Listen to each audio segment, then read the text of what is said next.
this all came to a head sort of in June last year when Thierry Breton, who's now gone, but he's only recently gone.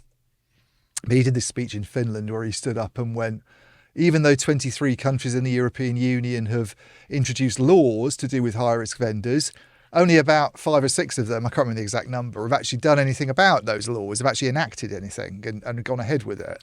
This is not enough. Those were his exact words. This is not enough as a direct quote.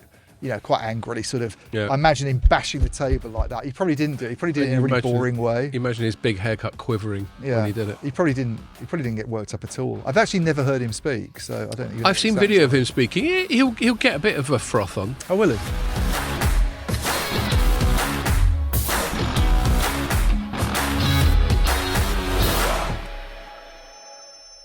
Hello and welcome to another Telecoms.com podcast. Again, it's just me and Ian, and we're quite lucky to be in the office. I think I might have warned on the last pod that our floor in Informa Towers is closed today. And so we're in it anyway. So we just thought, fuck it, let's just come in. And obviously there's no one else here because most people are more obedient than we are. And obviously someone from... We're so rebellious. Someone from Informa will be listening to this and be like, I see. Yeah. But I think you're cute. The point is that because we don't need a desk and stuff, because if you came in and you try to get a desk, it doesn't work. Exactly. Or a locker, which we don't need, so... Yeah, well, I think what they're doing is dicking about with... we're in a little cubby hole. Bit of wiring. We're in a little cubby hole, our studio. So there we are. We were thinking of alternatives. We thought there's a top floor in this. This is quite a big office building. It goes up to 19 floors, and on the 19th floor they got a sort of greenhousey sort of skylight scenario going on where people go and have their lunch. So we thought we could just drag some of Pierre's kit up there, on which more in a minute. And then we also thought, why don't we just get the Rose and Crown, which is where we always go after the pod, and just fucking set up there. But then we thought, well, let's just see if all this stuff about how we can't come into the studio is bollocks, and it turns out it was. Well, I mean, technically we shouldn't be here, but anyway. Yeah. And on Pierre's kit, Pierre, bless him, he deserves a double high five from us for even coming in for this, because he's been out in Barcelona all week on some other gig. Mm-hmm. You were in the FIRA, not Mobile World Congress. And which was so bizarre. You sent us some photos or videos you were or actually whatever. The old FIRA? No, the new FIRA. Oh. Yeah. Didn't you look at the stuff he sent us on WhatsApp? It was so funny. The whole time I was like, oh, this is where they usually have this. This is where they usually have this. Like the press area, everything was empty. And This has normally got loads of people staring at a robot doing fuck all. Yeah. Trying to serve drinks and failing miserably. And just lobbing it across the hall. And so you were there, and cut a long story short, you obviously can't carry all 100% of your gear around all the time from one assignment to another, so you have a little stash point that you consider to be as secure as possible. But someone basically walked in and made off with your camera. Yeah, turns out I was wrong. Yeah, which is fucking gutting. So obviously, Pierre's had to come back. You got back from Barcelona yesterday, did you? Yeah. So you slept in here, and obviously we haven't got that camera, so that would have complicated us being off-site.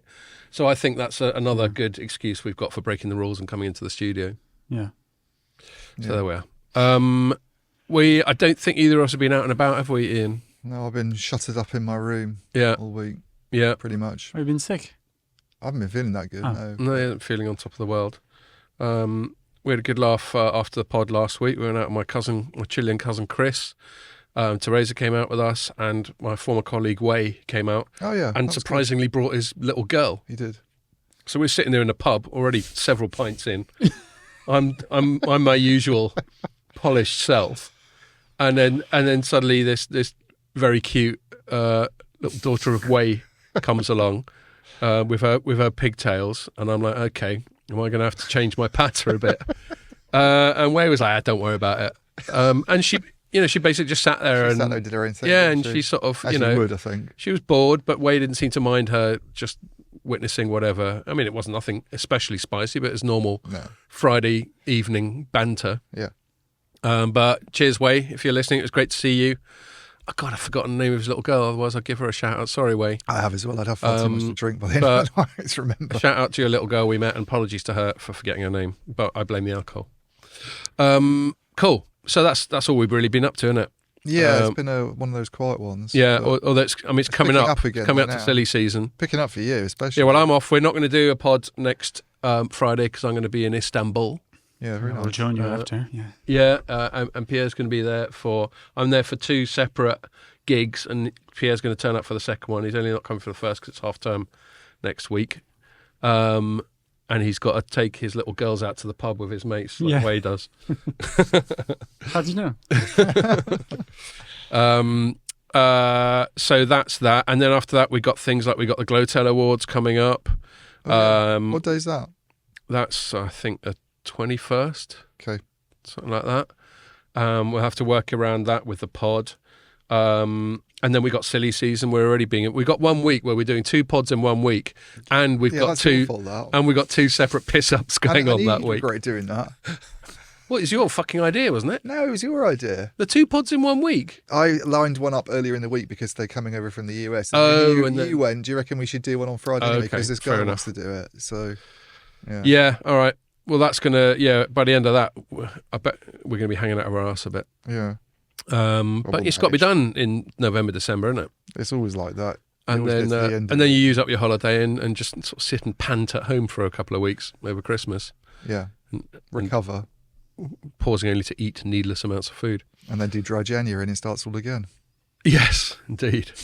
So that's enough bollocks. What we're going to talk about this week, I have mainly been, for the past week, obsessing about America's attempts to starve China and its main proxy in this geopolitical battle, Huawei, of access to semiconductor stuff.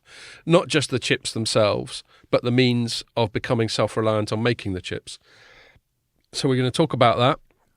And you've also got another angle on the broader push to freeze Huawei out of Western markets. Yeah. That you can also add to that. Mm-hmm. So I mean, there's so much there. That might be 2 distinct sections. We might have your bit because that doesn't directly concern the Yanks, does it?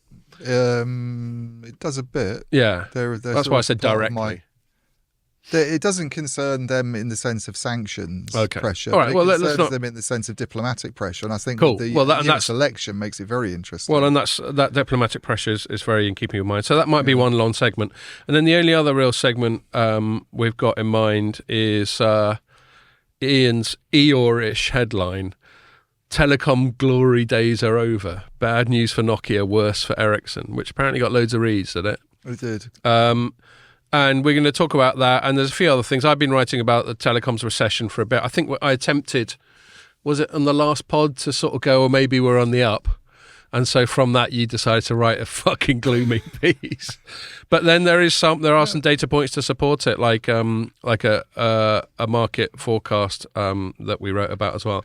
So that's going to. I think one thing that in that piece it might be good to chat about a bit is this idea of traffic, the William Webb idea that traffic's sort of on an S-curve, because I know some people disagree with that, and I personally don't think it's good either way. Fine, no, that's good, but that is often at the middle.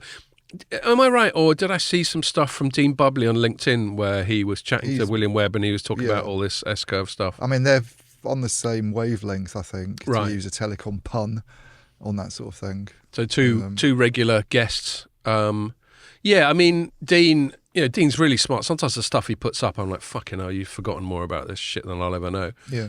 But he is also, I don't think he does it as a gimmick, but part of his proposition is to sort of pop the hype balloon a little bit. Yeah. He either does it because he likes it or because that's what the data shows him, or some combination therein. But that's something you associate with Dean. Well, I think it's people trying to hype something up and him going, hold on a fucking minute. I think it's good to be a contrarian, isn't it? To go against the grain. Because otherwise you don't stand out. That's one of the ways to do it. But I hesitate to use the word contrarian. I think I might have used that with Dean and he might have bristled, or someone, because it can be interpreted as just being a knee-jerk contrarian. Well, I think that's the thing, though. He's not. Yeah. He's clever enough to do it without. Yeah, it's not without doing it deliberately. He just has views that wouldn't be the sort of and people like him and us to some extent. We have fertile ground because there's a whole industry called marketing. Yeah, whose job it is to hype things up. Yeah, And if it's not the job of journalists and there's a whole group of journalists whose job is to hype things. Yeah, well, there's that as well. If it's not the job of some journalists and some analysts to go, hold on a fucking minute, I'm calling bullshit. Yeah. Then what is our job? So we'll go into that. So let me start. I might have to bore you and our audience with a bit of a sort of opening monologue, just because I've written about it a lot. But I'll try and encapsulate it. So I wrote something last Friday, so that was the day after we did the pod. And I said, and the headline was, the US continues to play whack-a-mole with Huawei sanctions. Whack-a-mole being reference to a game where, you've got these holes. It's like a fairground game. You got a hammer, you got these holes. A little mole pokes up from the ground and you whack it and then it pops up somewhere else. And you just constantly... And so the purpose of that analogy is that whenever the US comes up with one initiative, a new challenge arises somewhere else. And this was born of a letter. I mean, you almost create the challenge, don't you? You whack it so it seeks somewhere else to go. Well, quite well, and this is totally consistent with my narrative. By whenever you seek to suppress someone, they either capitulate or they find a way around it. Yeah. I mean, it's just fucking natural, isn't it? Yeah. It's like blocking a road off, you find another road. Yeah. Or trying to dam a river or whatever. Yeah. And so there's a body in the House of Representatives, which is the American Parliament, called the Select Committee on the CCP, which is, to quote its own mission statement, is committed to working on a bipartisan basis to build consensus on the threat posed by the Chinese Communist Party, that being the CCP, and develop a plan of action to defend the American people, our economy, and yes, you guessed it, our values. And this is, I just sort of slightly cut to the chase, but I'll continue my narrative. But this is my ultimate issue with this strand of American foreign policy is, well, it's sort of threefold. One, I think there's a double standard. America's going, we don't want you to be as good as us on certain bits of technology. They used to talk about national security. Now they all but say it's because we're number one and we want to stay number one. Mm-hmm. Okay. And then talk of values, I think it's just very vague. And I think the invocation of values can be done very selectively. Like, I think it might be in this piece, there's some mention, in some other thing, there's some mention to the treatment of Uyghurs in Xinjiang. But then there'll be other areas where America will quite happily turn a blind eye to stuff. So I think the talk of values can be selective. And then the third thing, which I'm really sort of cutting to the chase, is I actually think, and maybe this is the bit we'll talk about the most, is I actually think this tactic's futile and self-defeating anyway. But so they wrote this letter and they sent it to the Commerce Secretary, Gina Raimondo. So that's the overall part of the government that's the head of the commerce part of things. And they were talking about Huawei's clandestine chip network. And I said, Huawei would presumably contest that description and point out the US sanctions have forced it. Do you want a tissue, Pierre?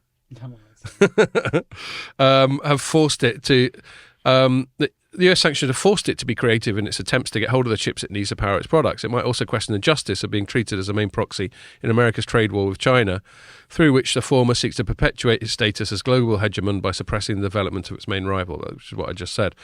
And anyway, and this letter goes on saying, look, yeah, well done for what you've done so far, but you're not doing enough. And it turns out we reckon Huawei's getting hold of chips, or actually what they're talking about in this is what they call SME, which isn't small to medium enterprise in this context, it's semiconductor manufacturing equipment.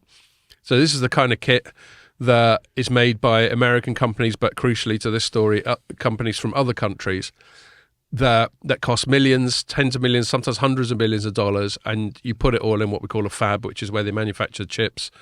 And you need that stuff in order to make half-decent chips. And China's not very good at making this stuff. Whereas America is, a Dutch company is, some Japanese companies are. An example of an American company that's very good at this is called Applied Materials. And they say restricting the flow of SME to Huawei's clandestine network of semiconductor companies will send an important signal to both the PRC, People's Republic of China, and Huawei that the United States will take appropriate action to prevent US technology. This is the bit. To prevent US technology from enabling its problematic technology ambitions. Now, there's two big problems I've got with especially the last part of that statement. US technology. I think, where did I write it in this? No, maybe I wrote it somewhere else. But basically, when you sell, if I've got a 4-pack of Hazy Jane, and you, Ian, you go, I could really do with some Hazy Jane. Will you flog that to me? And I went, all right. And I overcharge you. Earlier. Yeah, and I overcharge you. I charge you a tenner for something I paid £6 for. And you go, fair enough. And then I hand it over to you and you give me the tenner. I don't then get to go, but you can't drink it in the street, and you can't drink too much, and you can't misbehave and act like an idiot once you've drunk all 4 cans. I don't get to attach any strings to that. You'd be able to if you'd sold me a joint though, wouldn't you? And you're in Amsterdam. Why? Because you can't smoke it anywhere, can you? You have to smoke it in designated places. Okay, well that's the law of that's the Dutch law. Yeah, but it's not a condition that I, as the vendor, impose on you as the seller.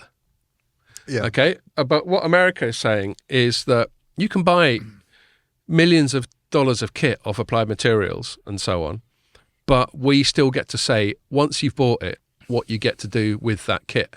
Now it's obvious why they're trying to do it, because they're trying to prevent companies like SMIC, which is China's biggest semiconductor manufacturing company, from getting better at making chips, because the ultimate aim is to suppress Chinese technological development, and one of the key ways of doing that is to stop it getting hold of chips. Yeah.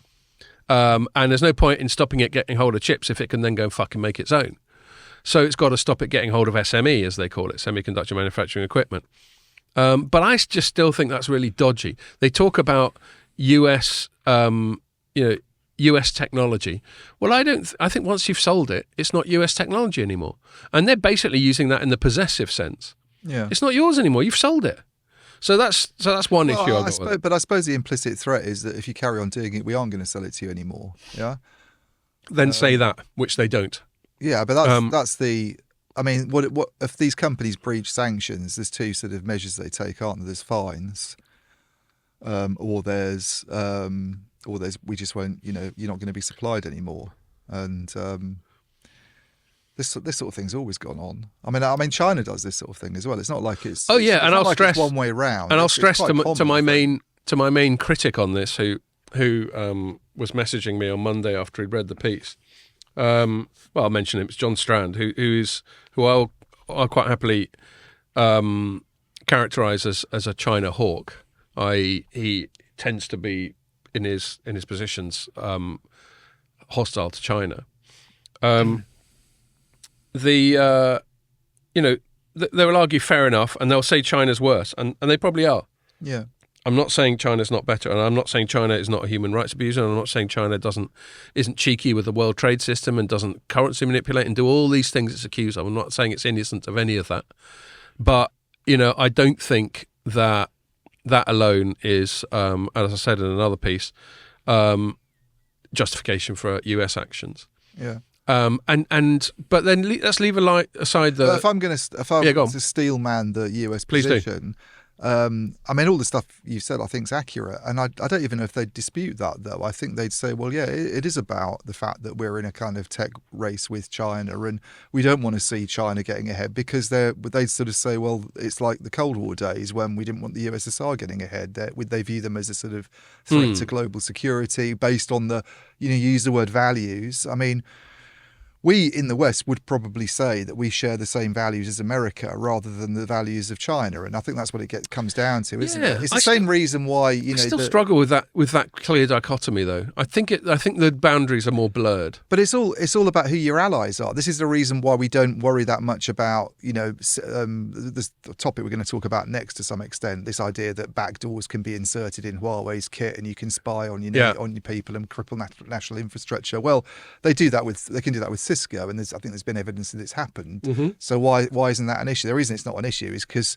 we don't mind that much with it being Cisco. It's they're a friend and a US ally in a way that, and a trusted kind of partner in a way that China isn't. And this particular part of my critique, I would feel, would be neutered if America went, we don't want China to get hold of this stuff because we want to stay by far the most powerful and influential country in the world in perpetuity. If they just said that, well, they probably wouldn't want to put it that way. Well, quite. So when they euphemize and when they try and pretend it's something that it's not, part of our aforementioned self-imposed task to call bullshit, that's what I'm calling bullshit. It is, but again, to sort of steelman it a bit, you could say, I mean, not everybody thinks that the way the US does things is. I mean, I don't know. If you look at most people who live in democratic countries like the one that we're supposedly in, I suspect the majority would go, we're more in tune with US values than we are with Chinese values. And therefore, if we want to have a global system, what it's based on, I'd rather have a sort of US-based system than a Chinese-based system. So would I. And I concede all of that. I'm not saying that necessarily. Yeah, but I think I would. I'd just rather it wasn't. I think what it really is a slightly sort of hippie-ish live and let live instinct I have, where you just get the impression that, like, the security service, especially the American security state and agencies like CIA, they've got to constantly have foreign bogeymen. They probably think about China the way that the UK was thinking about Germany back in the sort of late 1930s. Winston Churchill warning about that they're on the verge of invading other bits of Europe. They've got people in America now who are just sort of saying, like, the invasion of Taiwan's right around the corner. We need to be aware of that. So we could look back on this in the future and go, well, actually, it's very wise what they were saying at the time. We could do, although here's a tangent, which has got no fuck all to do with telecom, sorry everyone, but it is still relevant to this broader theme. Sometimes I think that kind of preemptive action can be self-perpetuating. And I think there's a very strong argument that the Ukraine conflict is an example of that. Okay, that there's lots of people who will argue that Putin for a lot of time said, stop fucking moving the border of NATO eastwards. Yeah. Because sooner or later, I'm going to do something about it. And he obviously felt that there was something. I don't know. I'm not going to get bogged down in it. It's not our area of speciality, but he obviously felt that it had gone far enough. Poland's one thing, but maybe there was rumours of Ukraine joining or whatever. I don't know.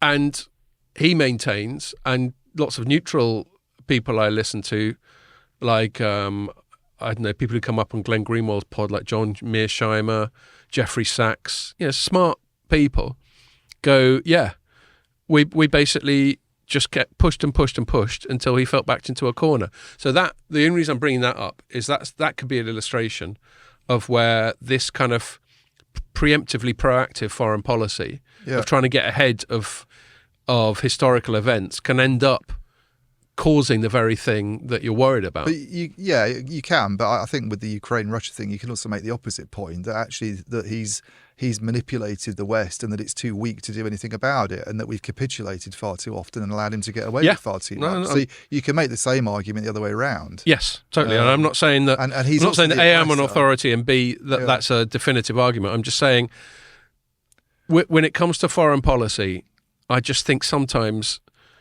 we can be a bit too clever by half. Yeah, I think the China stuff, the SME stuff with China, it seems weird using that expression because I always sort of think of little companies, but I think the main problem for me with it is, aside from the geopolitics, which you can sort of look at in all sorts of different ways, I just think it's very short-sighted. It's this sort of assumption that this gets to the whack-a-mole thing. And I remember people saying this actually back in the early days of the Huawei, when the sanctions were aimed at Huawei under the Trump administration, and it didn't really take in the rest of China. It wasn't. I mean, it's become a lot more all-encompassing and comprehensive under Joe Biden than it ever was under Donald Trump. You mean the anti-China policies? Yeah. On the tech side, I mean, specifically. You know, whereas initially it was just like we won't have Huawei in our networks. I think initially and then we won't have it in our allies' networks. Targeted at ZTE, and then they were eventually taken off the entity list. Oddly enough, now they're in a position where they can get access to these technologies. I know. Well, after they got a thorough spanking for trying to circumvent they're actually in a position where they can deal with some of these companies that Huawei can't. Yes. In a slightly strange way, I've always thought, because they're the ones that seem to have closer links to the Chinese government. But maybe they're just not seen as that big a threat, because they're so much smaller and a lot of Western companies don't deal with them anyway. But the Huawei stuff, the stuff that was specifically aimed against Huawei, I always thought at the time, and I remember people saying, some analysts saying, the market finds a way, you know. You try and block some. It's like the dam example of blocking off roads. The market eventually finds a way to get around these issues, and actually by restricting Huawei's access to some of this stuff, in a way you could argue you've made it stronger, because it's not really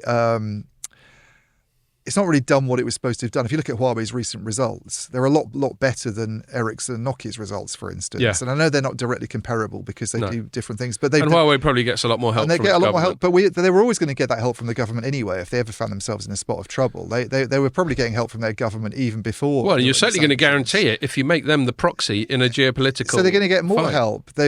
What have they done? They've diversified into sectors where we might not have wanted them to go. Yeah, and they've done it quite well, it seems. And they've also decided, one thing it's made Huawei and China very determined to do is to be self-sufficient.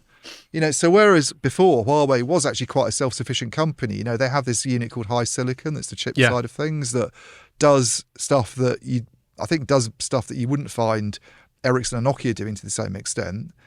You know, and they have a real lead in some other areas like massive MIMO, using gallium nitride in power amplifiers, using artificial intelligence. I mean, they're rated very strongly in a lot of areas. They were actually quite self-sufficient.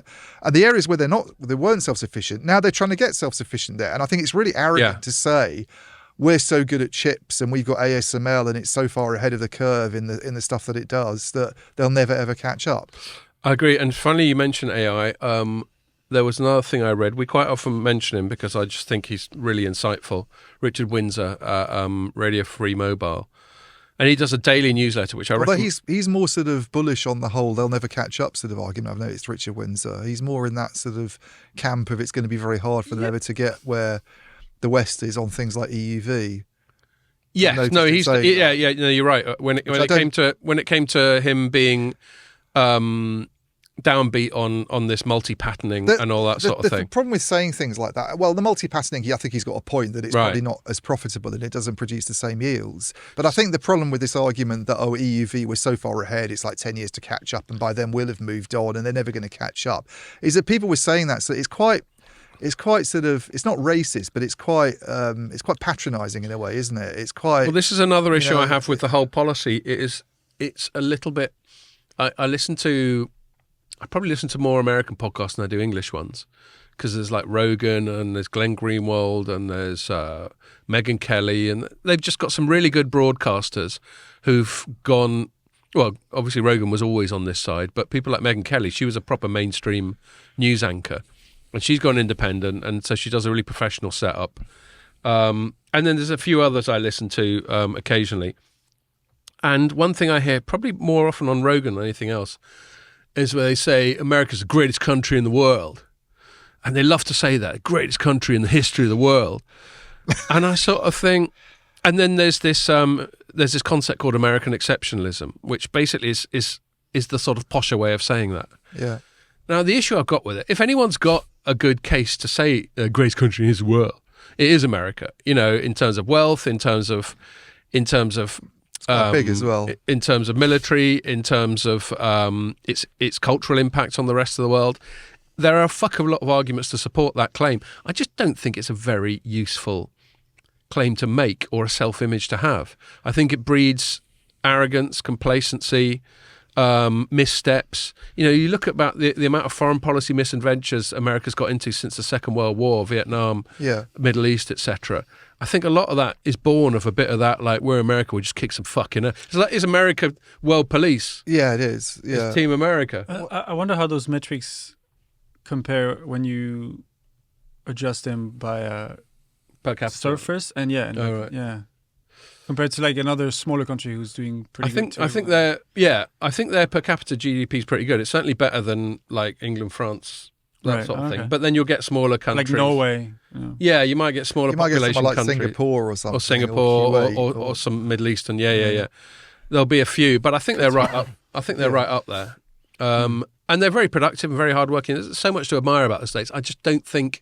I think they should do a bit less self-admiring. A little bit more humility might serve them well. Just in terms of, not that it's good to be modest. You know, we're all English. We're all supposed to be like Hugh Grant going, "Oh no, it was terrible." Well, it's also unsubtle, isn't it? It's this idea that you can export their system to the rest of the world, and everybody. Well, there's that as well. I mean, this is the problem they made in Iraq the second time round, was this view that the Iraqis would sort of welcome them with open arms. Yeah. And, well, you could say Afghanistan, they were there for 20 years. I think some of them did, but they just went in and didn't really sort of make any effort to do the hard work on the ground of actually what needs to be fixed there and how complicated it is. It might be slightly unfair. I think they probably tried. I don't think they tried at all. That was a disaster after. Oh, I'm not saying they succeeded. That de-Baathification policy, where that was a nightmare. Anybody that was a Sunni is now like banned from having any kind of job whatsoever. On the way in, I was just listening to a podcast, which another one I recommend. It's called The Fifth Column, which is by typically 3 American journalists who a lot of what they do is critique the media.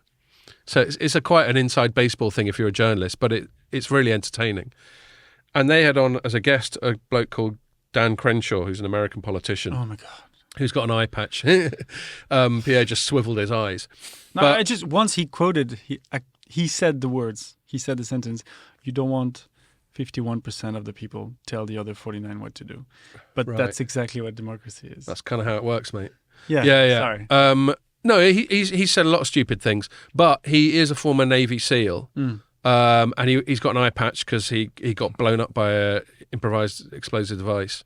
And anyway, he was just talking about exactly that de-Baathification thing. They were going all the way back to American foreign policy, and he was conceding that was a massive misstep. So they do a lot of these things, and maybe that was a product of that kind of complacency and arrogance. Yeah, I think it is. And that's exactly the sort of thing they do. They there's this.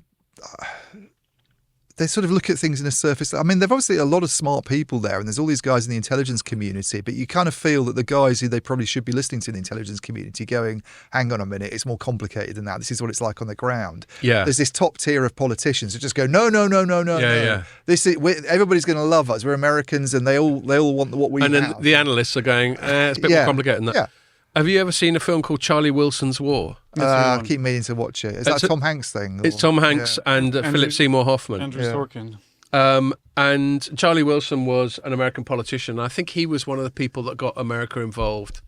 It was the whole the Javelin cost 50 grand and the Russian helicopters cost 3 million, and that's how we're going to win. Right. And this was all to do with the Russian invasion of Afghanistan in the 80s, wasn't it? Mm-hmm. Which... here's another thing. While we're off on this US foreign policy that's got fuck all to do with telecoms tangent, there's some argument that some of the stuff that came from that with them covertly helping I think it was the Mujahideen, was it? At the time, successfully in the end, although no one has ever successfully invaded Afghanistan and stayed there, ever. Well, it's the ending scene in that movie that explains 9/11, basically. Right, because then one thing leads to another, and you sort of create the Taliban and so on and all that sort of thing. Do you remember that last scene? I haven't seen the movie for ages. I just remember being struck by, just quickly finish, and then you say your bit. The reason I brought it up when Ian said that is about the most entertaining scenes are between Tom Hanks as the politician and Philip Seymour Hoffman as the crotchety analyst. Is he in the CIA? Or something like that. And Tom Hanks is just looking at it from a political angle. The analyst looking at it from a practical angle, and it's just exactly that juxtaposition. What were you going to say, Pierre? No, I don't know if it's Tom Hanks' character at the end who goes, if we just spend I think it's $1 million or something, and build this hospital there, it'll go a long way. Yeah. And then the other guy's like, no, fuck, no. No, it's changed for them. But they go, nah. It's much more fun Let's not go through that to buy shiny missiles. No, as in like, let's basically say thank you. Oh, he just doesn't give a fuck And they're like, anymore. no, I don't give a fuck about them. But- And then Right, Bin Laden kind of I used think the that. trouble with a lot of these countries is, I mean, this was the withdrawal from Afghanistan that happened. We're getting way off topic. Yeah, of okay, telecom, we'll bring it back. But the Trump sort of pulling troops, was it Trump or Biden who pulled most of the troops? Or was it even Obama when most of the troops were pulled out of Afghanistan? Oh, that was under And there were Biden, a lot but of I think analysts Trump at the had started time the saying process. this is exactly what America does. It goes in, it creates chaos, it tries to put And then some just other fucks regime, off and then it clears off. washes its hands of it. The only time they haven't really done that, to be honest with you, is the Marshall Plan, and the aftermath of the Second World War. Yeah. And there was you look at the funding commitments And for Japan there. as well. Well, exactly the same. The Yeah. Japan and the Marshall Plan in Europe, where it was like on a completely different scale. But if that hadn't happened, we'd probably be fighting each other now, Scott, or something, and we'd all be cannibals in Europe and running around having a lot of the problems that other parts of the world have, where they haven't had some kind of Well, reconstruction. I think this might be another reason why America overreached, and then I will bring it back onto telecoms, I promised, over the second half of the 20th century and continues to now, is the Marshall Plan went well. Yeah. You could even argue that the Korean War went well, Yep. at least for South Korea anyway. Yeah. Well, they didn't really manage to get into North Korea, did they? No. But in terms of state building, with a lot of American assistance, you had Germany go from the devastation of losing two massive wars to being a very prosperous country, and eventually being able to incorporate East Germany and all that stuff. Yeah, that bit's you full had, of bit you had shit there, Japan. isn't Japan had been nuked and everything, and they went from that to in the 70s being one of the biggest manufacturers in the world. South Korea, Yep. it remains to this day to be one of the best high-tech countries in the world. So all those successes, and maybe they thought, oh, well, this is a piece of piss, isn't it? Yeah. Just go in there, kill the baddies, chuck a few dollars at them. wider than Germany as well in Europe. And then we get Lots of Europe Samsung was phones. devastated, Yeah. and it's been rebuilt. And Yeah. you look at parts of Eastern Europe that were in a mess. After the war. So, but then I will stop it there because otherwise we could go down rabbit holes on culture Central and Europe, all should that say, sort of thing. Yeah. But bringing it back, so I think you and I agree that there's plenty of argument for picking Team America over Team China. I just wish we didn't have to pick a team. Yeah. This is my hippy dippy bit. Yes, I know they get up to no good, but we get up to no good as well. Everyone gets up to no good throughout the history of as long as there be nations or tribes, they'll spy on each other and try and fuck with each other and try and get one over on each We other. haven't talked about the details of what they're actually supposed to have done. Yeah, well, okay. Well, so let me go back to my story, and then there's I'm afraid to say to you and our audience, there's one or two other stories that feed on from it. So let me quickly summarize this one. I mean, basically, they're saying in this letter to Gino Raimondo, they're saying just fucking do something about it. So why has this letter been written? What is it they think they've got hold of that they wouldn't? So they able to think get that hold they're of? working through three other companies. These are all English written but Chinese names, and they've got like X's and Q's and stuff in them. So I'm probably going to fuck this up. At least the first one. From what is X like a sh? Yeah. It's sh. Yeah. So let's say Peng Shin Shu. There's two X's in that. Sway Shaw Technology, and is a Q like a CH like ch? These are like front companies then. Well, no, I think they're legit companies. And so the third one's called, I'm going to say Qingdao, and assuming that a Q but they're is like a fronts CH. for Huawei. Psi N. Well, they're not, I think they're saying that they're more just, they're not fronts in so much as they were just made up out of whole cloth. I think they're Right. pre-existing legitimate companies. But the assertion is that, and these are the ones they named in their letter, that they've been helping Huawei get hold of. So they're saying they're able to circumvent get these hold of sanctions. some of these chips, And then they that sell it Huawei on to- wasn't from or pass it on to them. TSMC, and then passing Yeah. it on to Huawei. Right. Okay. And so, It always seemed likely that would happen, to be honest with you. Talking about loopholes, Yeah. you block a company from getting something. It always seemed very, very likely that there would be some intermediary popping up somewhere trying to. Well, of course, do it. of course, Huawei's going to try it if that's what's happening. So they conclude their letter by saying, "We applaud your work to reportedly address these issues," which is funny they put reportedly there. They're applauding her for something they don't even know she did. We applaud your I work just read a Telecoms.com story about it. to reportedly address these issues in coordination with allies and partners. More on allies and partners later as well. Concludes the letter to Raimondo, and this is my editorializing, having detailed the extent of Huawei's moustache-twirling deviousness. However, we remain concerned the drawn-out negotiations, so this is like it's basically them talking principally to other countries and trying to get them to play ball, have let Huawei continue to stockpile the SME necessary for reconstituting their supply chains.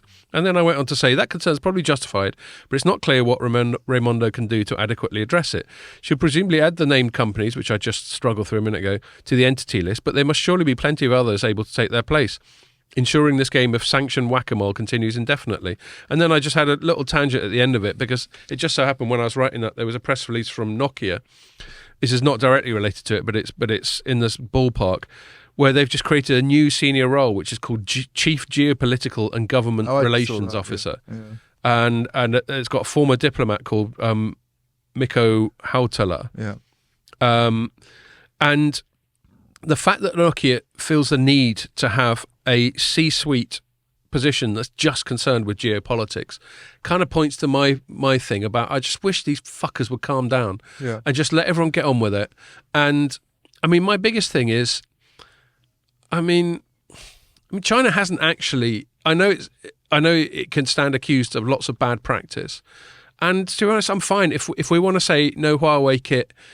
If America says, if you want to be one of our allies, like they did to the UK when Bojo was still prevaricating around 2020, whenever it was, if you want to be one of our allies, you best not have any Huawei kit in your telecoms networks, because then we won't be able to communicate with you and we can't trust that your networks are secure. That's one thing.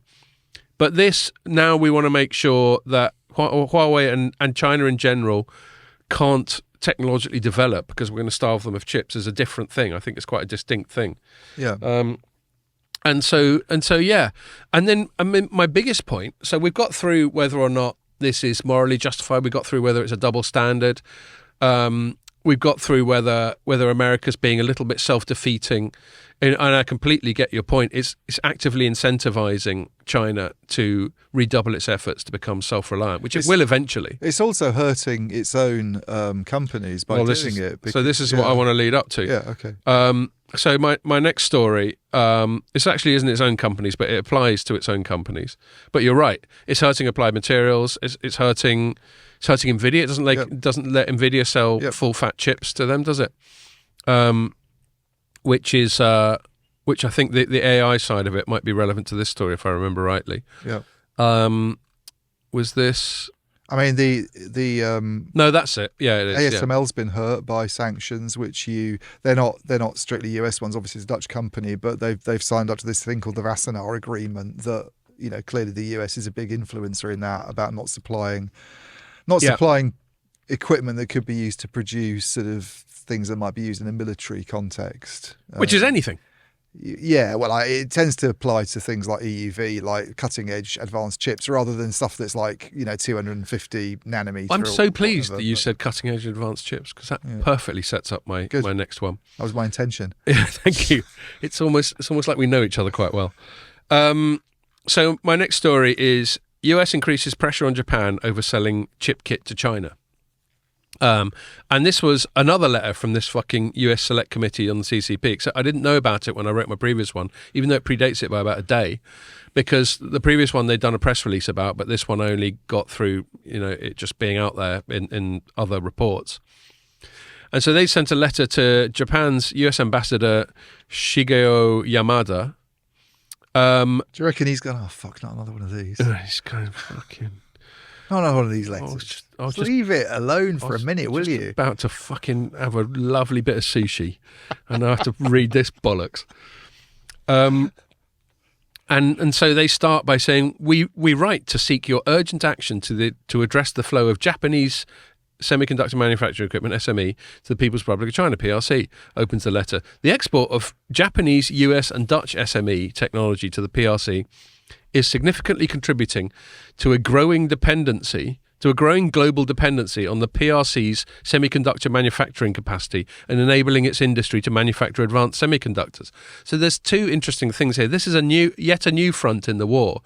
Now they're not saying that they don't want China to be any good at it for their own purposes. They're not talking about the Chinese military. They're not talking about Chinese spying. They're just saying that they're worried. Market share. Yeah, basically. Listen, I mean, let me read it out again. Significant to a growing global dependency on the PRC's semiconductor manufacturing capacity and enabling its industry to manufacture. So And so I said, so basically the point is, so now they're saying they don't want them to be too good at it. Yeah. Pretty much. What did they say? Yeah.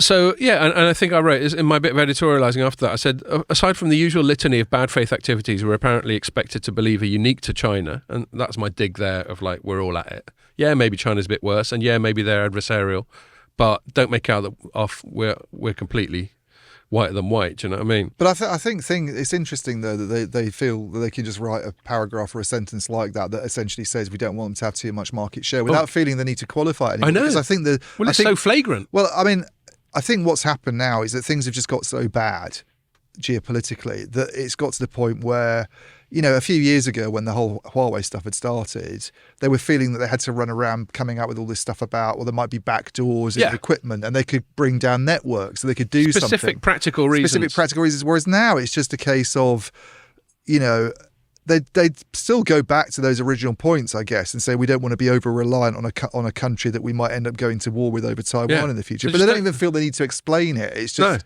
we don't want them to have any market share at all. Well, as I said in my editorial, you know, to carry on my bit of editorial, the practical reason the letter gives to suppress the company's chip sector is that it might get too good at it. Yeah. And that's where I don't know, it just doesn't sit. It just doesn't sit comfortably with me.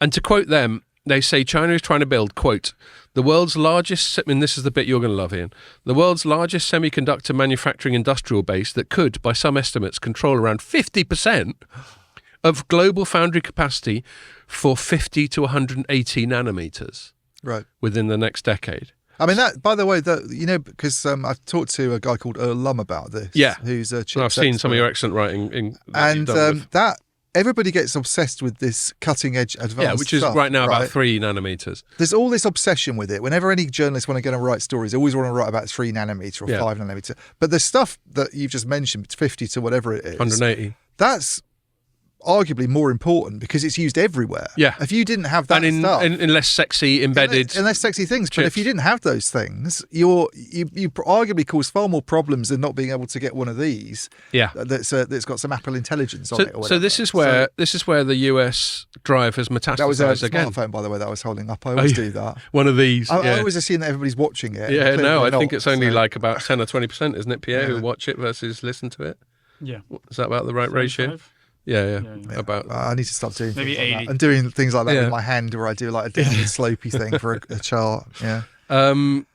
Yes, and you know there was news this week that Qualcomm just launched its latest smartphone chip that looks very impressive, and that's manufactured on the 3 nanometer process. Looks lovely. So, but they're talking about, you know, and I actually linked to the Wikipedia page. So I said we're talking about technologies that are over 20 years old, and if you go to the Wikipedia page on which is headed Semiconductor Device Fabrication, it's got a little chart showing the manufacturing processes through the years. First time a 180 nanometer chip was made, it was in 1999. Right. Okay, the first time, it actually doesn't go to 50, but let's go all the way down to 45, just to humour these US politicians. First time a 45 nanometer chip was made was in 2007. Yeah. So that justifies me saying over 20 years old. Earl Lum's point was that because there's so much activity around all this advanced stuff, and nobody in the West, it seems, if you're very interested in this 50 to 300 range, it's all moving to China. Yeah. So we're going to be complete. So the 50% that they're talking about share is probably actually underguessing it. Undercut. It's like it's all going that way. It's all going to China. This stuff. Well, and then I go on to say, so we're talking about technologies at 20 years old. You'd think with all the taxpayer money, the US is chucking its own chip sector, and I linked to a thing about how much money Intel's getting. Yeah. It might be able to stay competitive in that area. It very much, does it? No. But the point is, so this is where it rankles even more with me. Now they think that they can browbeat Japan into helping them make sure that China isn't even very good at old chip technologies, when one alternative it could do is outcompete China. Yep. And just build loads of 50 nanometer fabs itself. Yeah. And rather than do that, it would lean on its allies to stop its competitor. So all these chip subsidies that you just mentioned, this CHIPS Act as it's called, which stands for something quite specific. Yeah, I read it out. Contrived, it's really isn't it? stupid. Yeah, contrived. But I'm guessing all of this money has gone into creating fabs that are aimed at doing sort of 3 to 10 nanometer chips. They probably haven't even directed the more recent stuff. It's probably they're probably not even paying any attention to the sort of older nodes. So maybe the Yanks have given up on that. So they've given up on it, but they don't want China to fill that vacuum. Yeah, so who's that's going to just do a it piss then? take, isn't it? That's just piss take. England can do it because England does what we tell them. Yeah, so they're allowed it. We have Britain, any foundries, sorry. do we? Do we have no, any I don't think we got any at all. We've got foundries. Germany's got quite a lot though. Yeah, it does. So Germany can do it because we like them. They do what we tell them. Yeah, but not China because they're naughty. And obviously Taiwan can do it, but they were already doing it. The last thing they need us is us poking our nose in. They're doing it just fine by themselves. And then they go on to say, equally alarming, much of this foundry capacity is being built by Huawei, with the company keeping its involvement in the project secret. That's quite interesting that Huawei is actually involved in developing foundries. Yeah, it is. That's I didn't know that at all until you just said that now. I didn't know they had any involvement in doing that. US politicians have said it, so I'll take it with a pinch of salt. Well, yeah, okay. But that's something for us to sort of ask them about when we go to drink stews and stuff. Yeah. That's really interesting because in the past they've always said we're not really interested in getting into the manufacturing of chip side of things. We do the design stuff obviously through high silicon, but for them to be actually pursuing a role as a foundry, if that's accurate, and as I say, it might be just complete bullshit, or it might be through other companies that they're trying. I wouldn't be at all surprised. I mean, Huawei's involved in so much shit. It is like solar panels and all sorts of weird things. I wouldn't be at all surprised, and it really is. Even as we kind of touched on earlier, even if it wasn't a proxy for the CCP before, it probably fucking is now. Sorry, Huawei. I'm sure you would contest that. That assertion, but I bet you it's getting more help from the Chinese state now than it was 5 or 10 years ago. Yeah, probably is.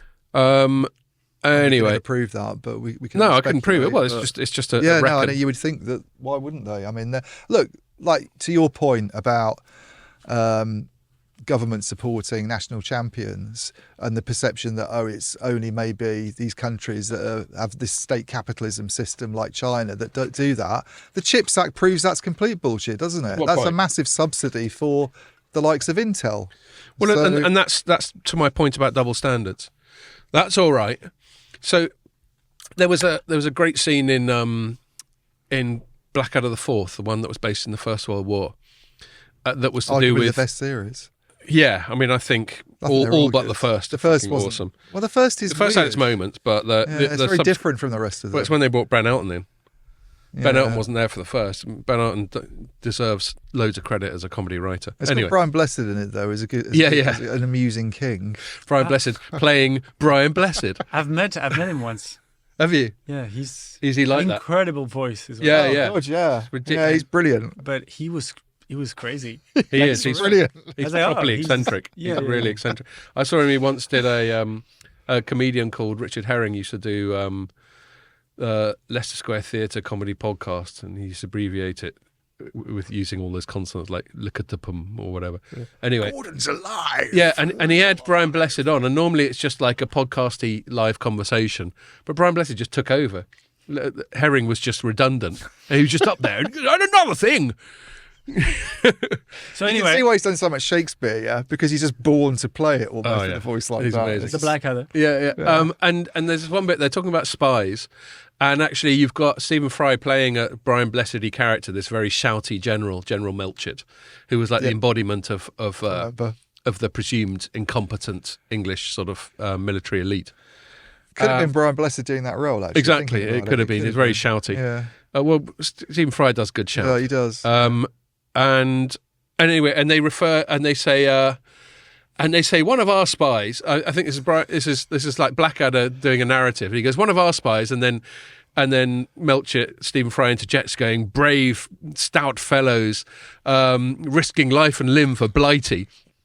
Has found out that one of their spies, he goes, filthy, dirty Hun weasels fighting their underhand war. And anyway, the point of it is that the same activity we can characterise completely differently, and that was brilliantly satirised in that bit of Blackadder. Yeah. And that's kind of what this Isn't that stuff. where there's a character called Darling as well? That they Captain make? Darling, yeah. Captain Darling, which is always a laugh every time he says, Exactly. "Come here, darling." Yes, exactly. Not now, darling. So going back to this, I mean, I haven't even got to the really juicy bit of this letter sent to this Japanese geezer. They go, They cut to the chase. So this is a quote from the letter. Congress is prepared to provide bipartisan support to the administration, including through new statutory authority if needed, to expand the scope of the foreign direct product rule, which is sort of like the entity list kind of stuff, to ensure that any sophisticated SME machine produced with any US technology in Japan or elsewhere requires a US export license prior to export to the PRC. So now they're saying, back to my point earlier about when I flog you something, it's not mine anymore. Now they're saying we can you can buy applied material kit, but you can't in any way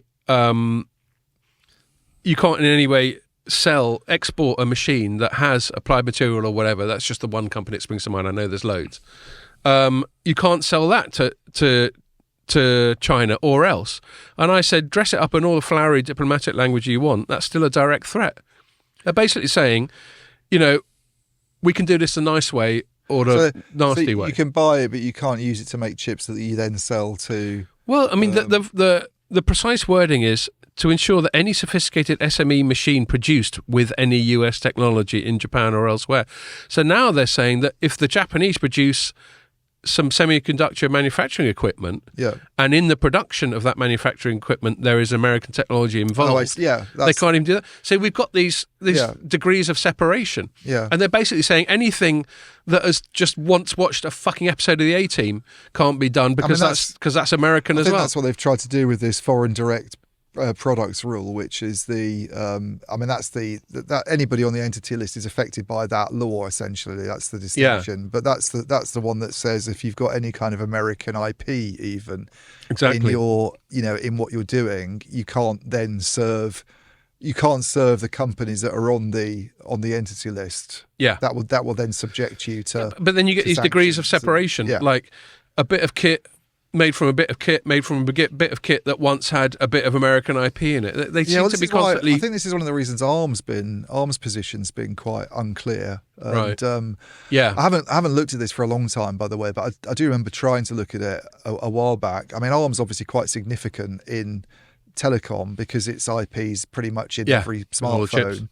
And it's also got a role, a growing role actually in the kind of data center side of things and in chips that are going into sort of network equipment as well. Because ARM architecture is more energy efficient than x86, and therefore it's one of two sort of rival architectures really that companies rely on when designing chips. There's the Intel x86 stuff and there's the ARM stuff. There's RISC-V, which is growing, or RISC-V or whatever. RISC-V.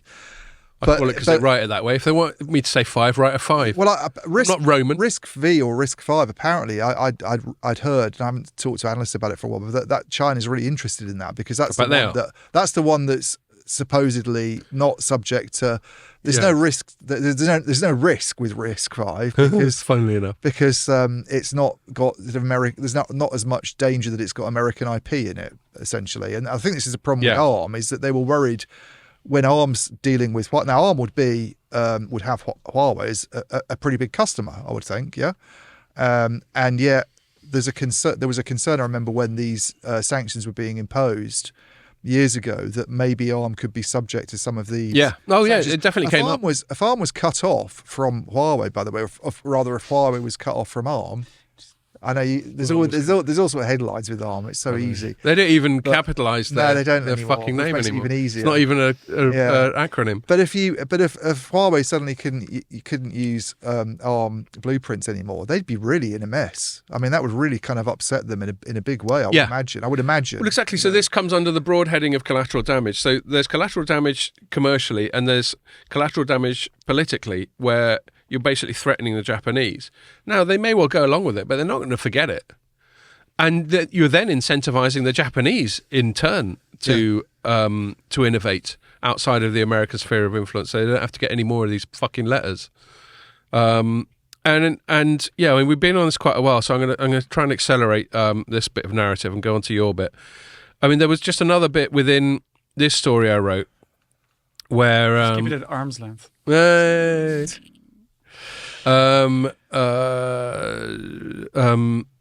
I going to? Oh yes, drones. So there's a company called DJI. Have you ever heard of a company called DJI? Yeah, they're the biggest drone company in the world. Because when I went to Adastral Park, right, a couple of years ago for their robotics festival, and I was getting taken around by PR people, sort of slightly worried about Huawei banners still being displayed in places. And they're thinking that Ian, and just a sort of shit he'll write up. What one of these people who wasn't clearly PR trained at all showing me the drones, and he went, "Yeah, basically it's all from DJI in China. We're having to reverse engineer some DJI, of it. I think it DJI, yeah." And it's like, oh, this is very interesting. Yeah, well, at DJI, I mean, I didn't know, but you get these Chinese companies that go from nothing to being, or at least nothing on my radar. Yeah. To just being huge. Came about. This was about 2015, and I remember I had one of their drones. It was this. Right. So that shows how ignorant I am that they've been. And big then for within 10 a years. year, they improved so much. It was incredible. Yeah. Well, their R&D. I mean, they back to the point about America trying to stop them progressing rather than just trying to outcompete them. I think at the core they know that Chinese R&D Do you reckon you could have outstrips drones theirs. that carry people around? Not me. Because I saw a film with Kate Beckinsale in last night. That'd be like something out of the Avengers. She sort of holds onto a drone and drops on top of a skyscraper. It's always at the SK Telecom thing in Mobile Congress, the passenger one. Remember? Passenger drones, of course. I mean, this is just like an ordinary drone. Yeah, we never see it flying though, do we? She it's holds onto this thing and drops onto it. Oh, but that's like... I suspect Kate Beckinsale weighs a bit less than me. I mean, she's very slim and still looks very good, Kate Beckinsale. She's older than I am. Right. But fucking hell. Yeah. She's like mid-50s. She's 51. Fair play to her. Oh yeah, I forget you're younger than me.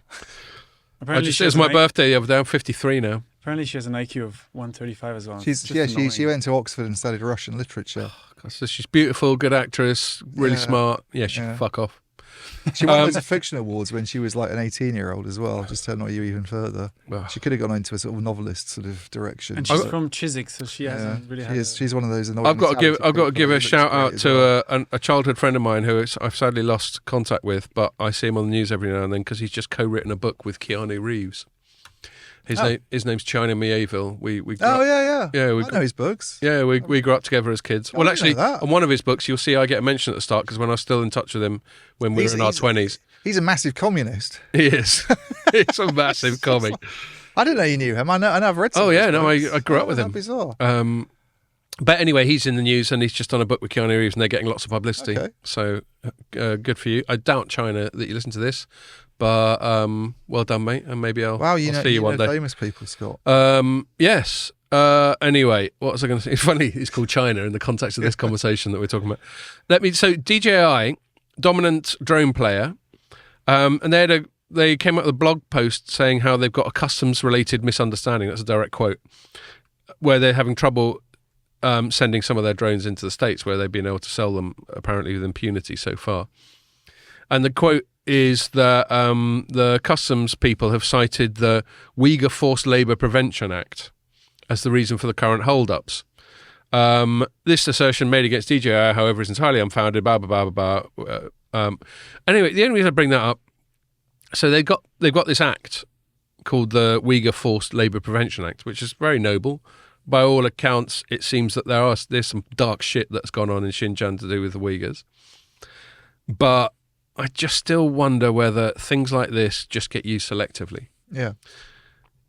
Whether it's really because they give a fuck about the Uyghurs or whether or not it's just a way of hassling another Chinese company, in this case DJI. So I'm just going to say that I don't know. This is all just speculation.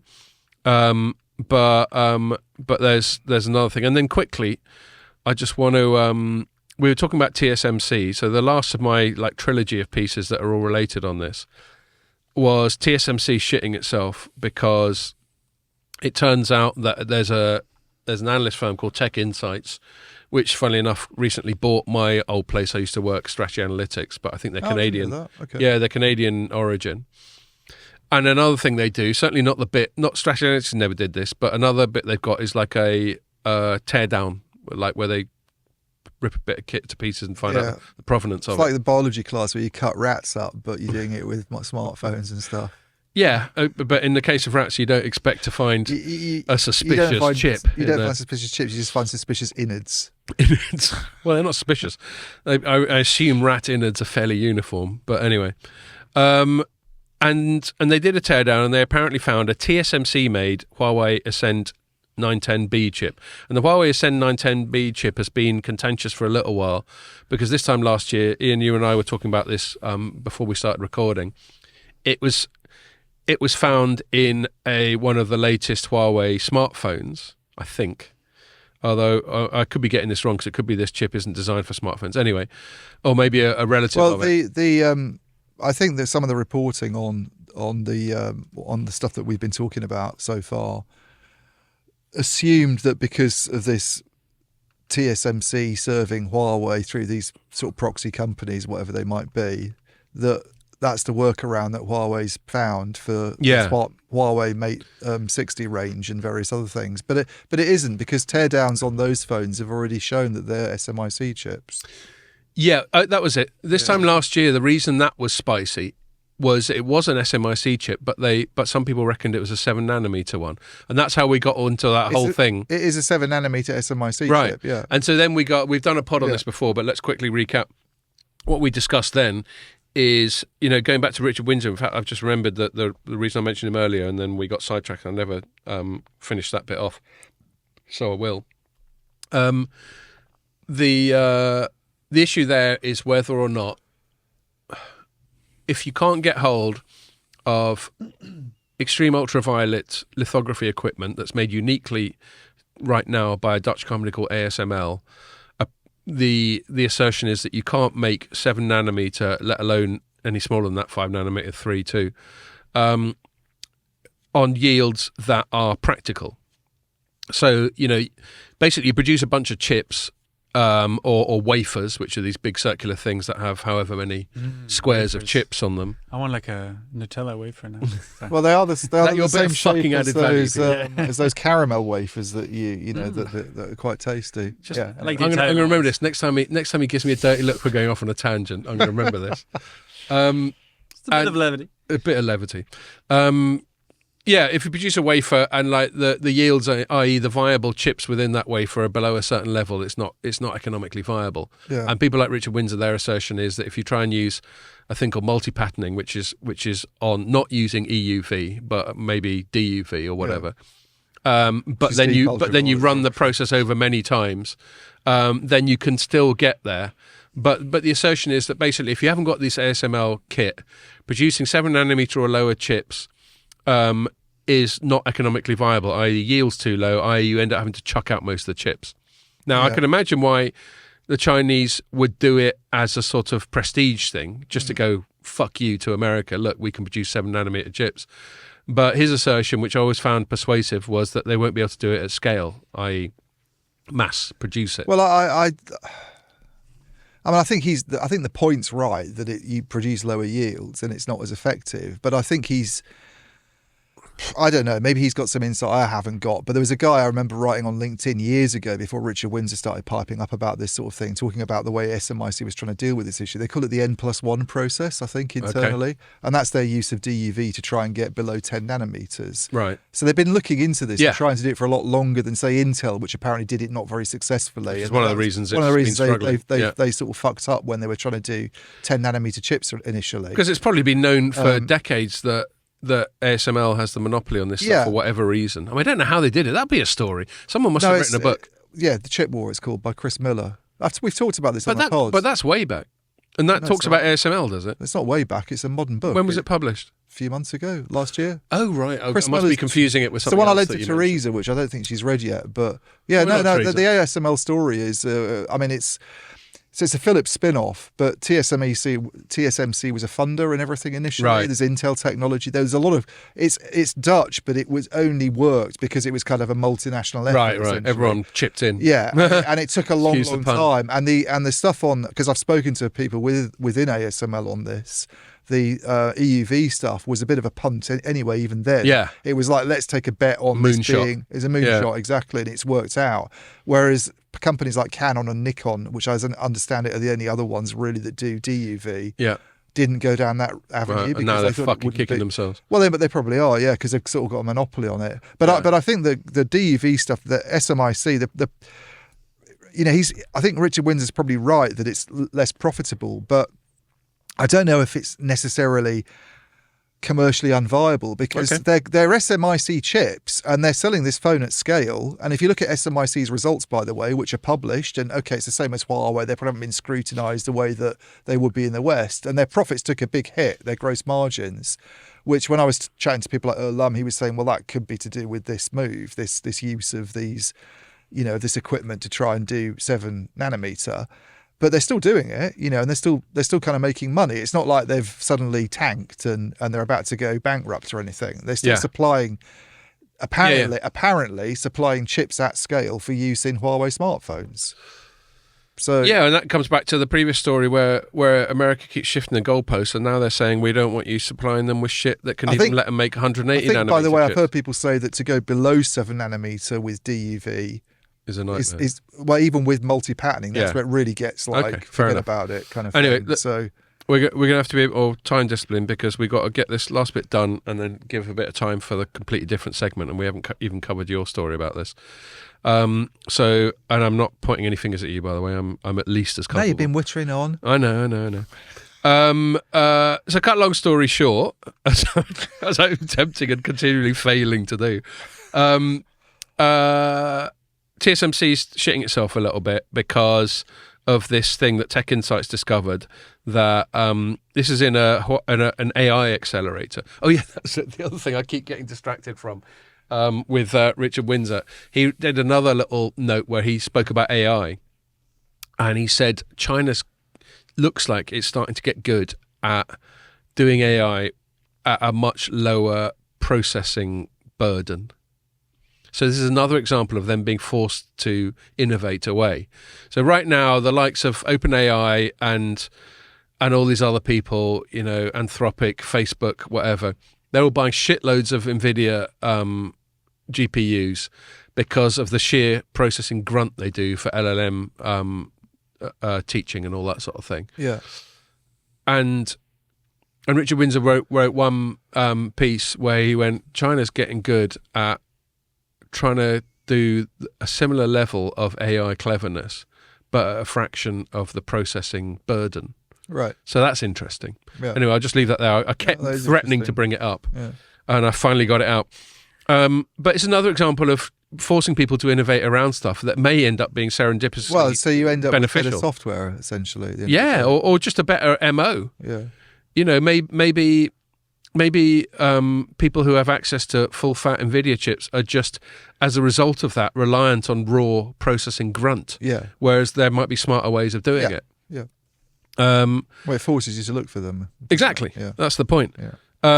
And cut long story short, so TSMC shat itself and sort of reported itself to America and went, look, they might have got hold of some of this stuff. I don't know how they got hold of it. Don't look at us. Yeah. And then America's, there were stories, I think The Information, you mentioned it about a week and a half ago. I think they were the ones who first got word of this to give them a bit of credit. The Information. Yeah. But I think to be fair to Tech Insights, as soon as they found this stuff out, first place in went was TSMC, and they just went, look, lads, right, you better be aware of this. And Tech Insights went to TSMC before they went to I believe press. so. Okay. I believe so. Yeah, I think they've done it properly. Yeah. And so, and then I conflated that so with. What was the thing they were taking to pieces? It was all I got is an AI accelerator. So it'd be like a card, probably. Yeah. Okay. An accelerator card. A card that happened to feature this Ascend 910B chip. Yeah. And then I mentioned another thing, which actually Pierre flagged up on our little chat group as well, that Huawei's just launched an operating system called Harmony OS Next. And now they've been basically yet another thing America did to try and fuck over China and Huawei was to say that Huawei can't use proper Android. Another example of America appropriating a US domicile company to its foreign policy. See, I don't like this full stop. I don't like our biggest moan about China was always that if you're a Chinese company, you have to do what the Chinese government tells you. Yeah. And now we've got this succession of measures that America has done where they're telling American companies, they're appropriating American companies into their own foreign policy. I don't see how it's so fundamentally, substantially different. And so they said to Google, you can't let Huawei have access to the Play Store. Yeah. So it's all very well making an Android phone, but if you can't get access to any apps, it's pretty fucking useless. Yes, I remember seeing it firsthand when my mum just decided Your mum to invest bought one, not knowing in what a she was doing. Huawei phone, and then all of a sudden all these apps weren't working on it, and it was like, I mean, in fairness, EE did swap it for a Samsung phone that works better. Once they realised that. Once they realised, but they shouldn't have sold happened. it in the first place. But there we go. No. But I think you can see why that would happen. Some bot in the store didn't know really either what's going on because he doesn't listen to our podcast. But this is why everybody should listen to it. Especially people who work in shops for EE. And so, and what Huawei was doing for a bit was coming out with this thing called Harmony OS, which was still based on the Android kernel, but then they were creating their own little app store on top of it, which was a bit useless because obviously, there's no way they can compare with the Android App Store ecosystem. Yeah. Anyway, they're taking it one step further, which was, I'm getting the confirmation of this from a story in the Register, credit where it's due, that this Harmony OS Next, which the Next is capitalised for reasons that I don't know and annoy me. Because it's trendy. Yeah, exactly. Apparently, this is completely independent of Android. So this is yet another example of a company of an overreach. Or a bit of innovation around the sanctions. Right. Back to our whole, finger in the dam, damming the river, whatever. Yeah. And so let me finish off all this rant, and then I'll just try and shut up for a bit and let you tell us some of your stories. I'm just going to read my final 30 seconds we have remaining. Yes, you better make it good. No, we've got like 3/4 of an hour. Yeah. Oh yes, there was a quote that I quite liked from the press release from this Harmony OS from Richard Yu, who's the chairman of Huawei's Devices and blah blah blah business unit. They have long ass fucking company names, titles. I mean, so he says Harmony OS has become the most vital digital foundation. I also quite like the sort of slightly, Chinese English translations in this sometimes. Harmony has become the most vital digital foundation. As of now, it has more than 110 million lines of code and other metrics. And then he finishes off by saying, the stars are shining, everything is new, and now we are starting from the beginning, ! Which I thought was quite cute. I like that. And then I just wrote in my final paragraph, it's not difficult to detect a bit of US baiting in that defiant statement. We won't labour our point about the probable futility of America's attempt to put the Chinese technological genie back in the bottle, which is something I've certainly laboured over the last hour, so I won't do it again here. And reflect only on how entertaining this cat and mouse saga is. The US will continue to sanction technological avenues for China, only for the latter to circumvent them through a combination of clandestine workarounds and internal innovation. It may be in Western interests for the US to prevail, but it's still tempting to root for Jerry occasionally, I concluded, obviously making the cat and mouse reference. So that's it, really. I just think I can see why they're doing it, and I can see why I should be supporting it. But as trying to be objective, I think it's A, double standards, B, sort of self-defeating, and C, probably ultimately futile. Yeah, I mean, I think it's this assumption that you can shape industrial policy in a way, or shape sort of what you can't really shut these companies off from technology. You can shut them off from US technology, but at the end of the day, I mean, there's an argument that all you're doing really in the long run is hurting US technology because whereas at one time, if you've been friendlier and tried to get around this in a more kind of, we're all in the spirit of globalization and we do this and you do that and we each focus on what we do best and we'll sell our stuff to you and you let us have access to these raw materials. All China's going to do is, we'll do everything ourselves. And I mean, in the long run, actually, it's a lot scarier for the US because they don't have the raw materials. Well, you mean like rare earth and that sort of thing? Yeah, which is also very relevant for things like electric car batteries and all that. And this is another bit of the double standards. I bet you they'll make exceptions for importing Chinese car batteries because they need them. Yeah. Anyway, so So that's that. Well, they'll import all the raw earth materials they want because they need them. But yeah, exactly. Yeah. And I just don't like this geopolitical fuckery. I mean, obviously, you can't put back doors in just the sort of pure, a load of whatever, lithium or whatever. Nanotechnology, maybe. Yeah. So semi-related. Yeah, before we do that, published a I'm gonna have piece. to go to the bathroom. Oh, do you? Yeah. Okay, well, because then there's only two of us, we might as well stop and pause and quickly do that. Okay, we're back in the room, and I was about to pass the ball to you, Ian, where you have written a story, which is published today, actually, called "The Kill Huawei Mission is Being Jeopardized by Germany." Tell us about it. Yeah, so imagine early 2025. Donald Trump's won the election, which seems the likely outcome. Tremendous. And he's taking a look at Europe's telecom networks and what's happened in the 4 years that he's not been in the White House, and he's thinking, what the fuck's gone on here? When I last left things, come on, you can do better. no, I'm not going to do a Donald Trump impression. China, China, China. Okay, that's as far as it goes. Yeah. But that's what he's saying. He's saying China, China, China, because Huawei is still. I told Germany to get the Huawei out the mobile network. Anyway, go on. That's exactly what he's saying. He's saying he told Germany to do something about it, and what's happened? They've done absolutely nothing. Yeah. So if you look at, you've just been talking for a long time about the whole tech sanctions all right, thanks. side. No, I'm like linking it to your thing. Only joking. The whole tech. I think the US strategy against, I mean, we're talking about Huawei specifically here rather than China as a whole, but certainly on the Huawei side of things, it's sort of been two-pronged. There's the sanctions. So let's cripple them by making it really hard for them to get access to these advanced chips that they need from companies like TSMC and certain other things that they use that they can't get hold of anymore, just direct American chips in some cases. And the other side of it, which was, I think, very noticeable under Trump that hasn't been in the same way under Biden, was this kind of diplomatic pressure with people like Mike Pompeo, Secretary of State at the time, on his little field trips to Europe, sort of saying, "Oi, you need to get Huawei out of your network," which you've used a lot in the days of 4G. There was a lot of diplomatic pressure. There was a lot of diplomatic pressure. He was on these sort of European tours in those days, sort of saying, you've relied on this company too much. It's a security threat. We're not going to sell you any of our most advanced fighter jets that you need if you don't do something. And we won't let you join in, like in the UK, in the Five Eyes. Yeah, you can't be in Five Eyes anymore. Just attaching lots of strings. Yeah, and I mean, I think the pressure was like you mentioned, Five Eyes is obviously really heavy on the Five Eyes members, which are like the UK, Australia, they're all Anglophone. They're all Anglophone, Canada, and they've pretty much all of them, I think, have taken like a really sort of tough line against Huawei. We can't collaborate with other countries on intelligence because we don't learn foreign languages. Exactly. Yeah.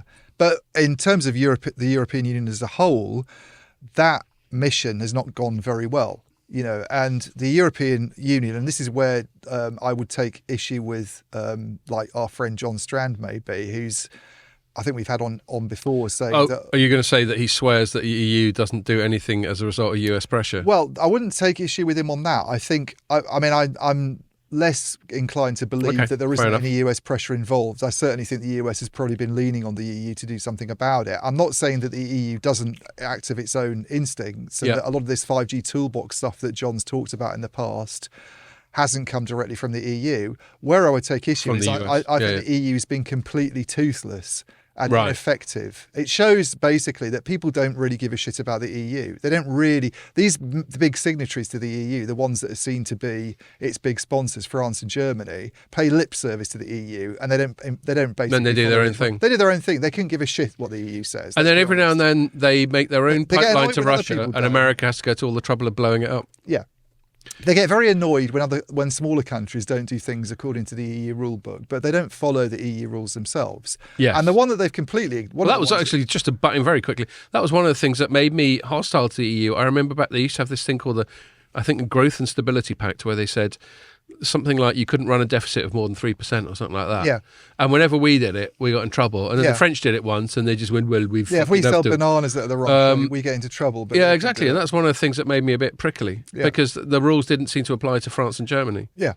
Well, There you go. the rules don't apply to France and Germany, There we it go. seems. So one thing that the EU's been making a fuss about as part of its 5G toolbox is you must not use high-risk vendors. High-risk vendors meaning means China, Chinese. Chinese vendors, really. It means Yeah. Huawei and ZTE. Sort of needless euphemism. Yeah, and this all came to a head sort of in June last year when Thierry Breton, who's now gone, but he's only recently gone. But he did this speech in Finland where he stood up and went, even though 23 countries in the European Union have introduced laws to do with high-risk vendors, only about 5 or 6 of them, I can't remember the exact number, have actually done anything about those laws, have actually enacted anything and gone ahead with it. This is not enough. Those were his exact words. This is not enough as a direct quote. You know, quite angrily, sort of. Yeah. I imagine him bashing the table like that. He probably didn't do it. He probably did it in a really boring way. Imagine his big haircut quivering when he did it. He probably didn't get worked up at all. I've actually never heard him speak, so I don't think. I've seen video of him speaking. He'll get a bit of a froth on. Oh, will he? That's good. But it's a very passive aggressive. He doesn't shout. He just goes, "These are the rules, and if you do not follow them, we will fuck you over." Right. Okay. So that's it. That's a It's a direct bit like quote. Robespierre. Yeah, exactly. He's sitting there. He's got one of those, those little things they use for cutting the ends off cigars. He just sits there, like clicking one of those, going, "Well, you never know what might happen." Well, so that's what he did. Right. And so what Germany did was they went, right, we need to do something about this Huawei issue. There's a number of politicians in Germany who are getting quite upset about it now. Huawei, by some estimates, one that was shared with me by somebody who I can't name, is that they're about 65% of all base stations in Germany. Yeah. I think John, who we just mentioned, has it a bit lower than that. Barker's puts it at about 50%. But John's they're clearly not basically- happy about this situation. Of course not. They're basically the main kit provider, radio access network kit provider. Even to the now German in telcos. 2024. Even now in 2024. So they've spent several years sort of ignoring all of this. I think the only thing they did was to sort of say, and even then it wasn't really enshrined in law. It was more of a kind of, you should probably not be using them in your core network. So all the telcos took steps to get Huawei out of the core network systems, which is the kind of, it's like the cockpit, if you like, of the network, Yeah. And then Thierry Breton's sort of banging the drum and saying, we need to see some progress on the radio access network side. And this summer, they, after much deliberation and after a few papers had kind of come out late last year, they move ahead with this system for banning Huawei.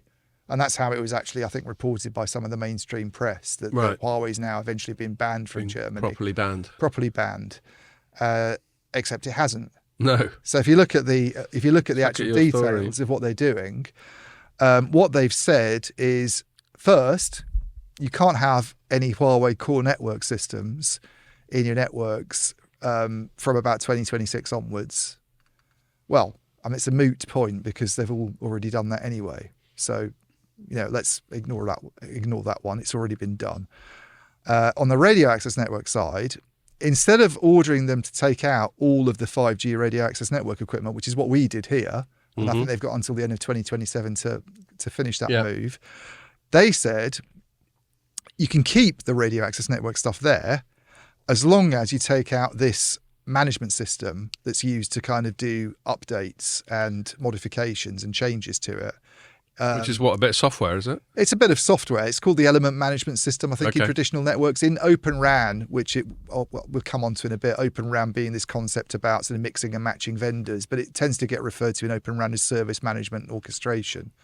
But they've said as long as you take out the kind of management system that's used it's used for orchestration, it's used for doing updates, it's used for certain level of automation across the equipment.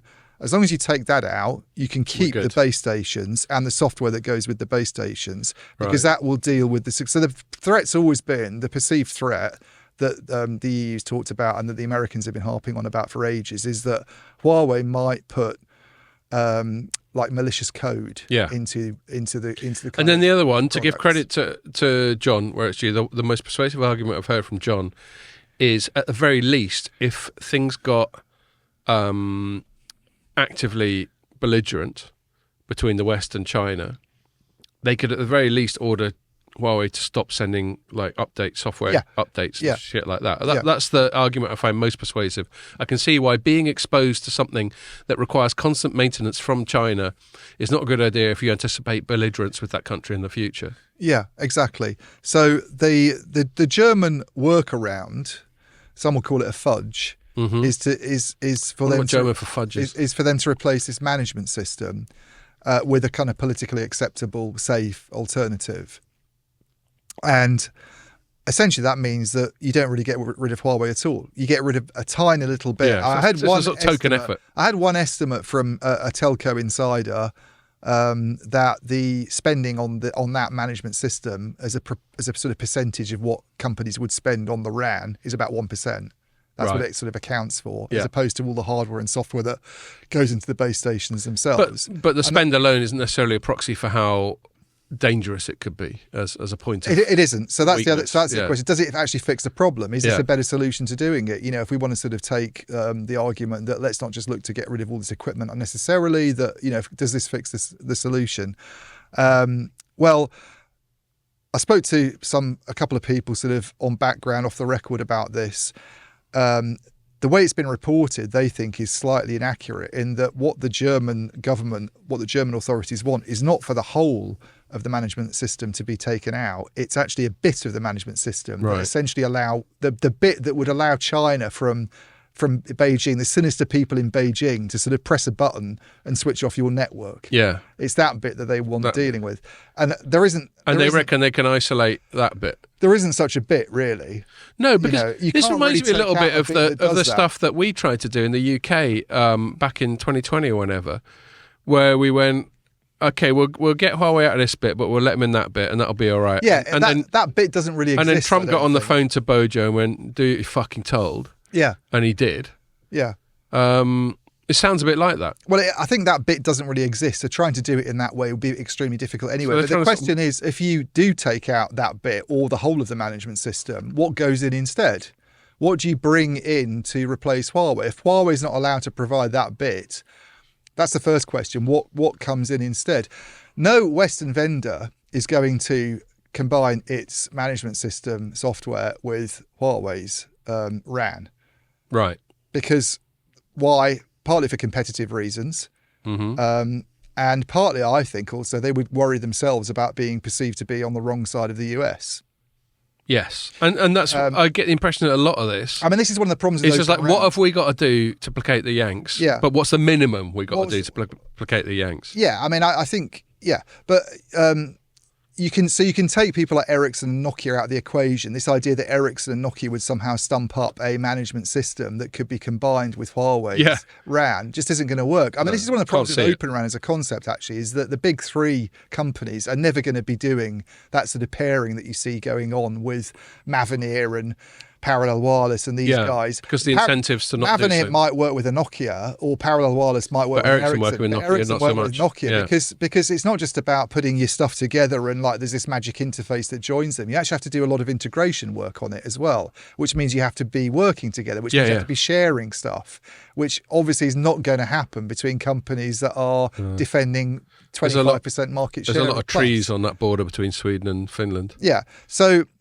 what I think Deutsche Telekom, which is the biggest German operator, obviously has done, and I suspect this is what Telefonica and Vodafone, the other two, are probably looking at doing, is having their own management system that they can sort of introduce.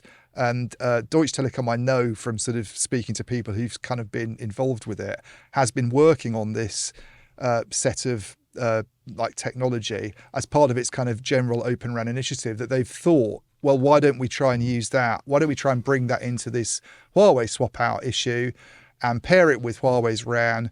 And instead of then having to get rid of all of Huawei's kit, we can keep the Huawei base stations. We can avoid spending, 1.1 billion, I think, is the Barclays estimate of what they'd have to spend. And I think that's probably a bit conservative on taking it all out and putting in totally new stuff.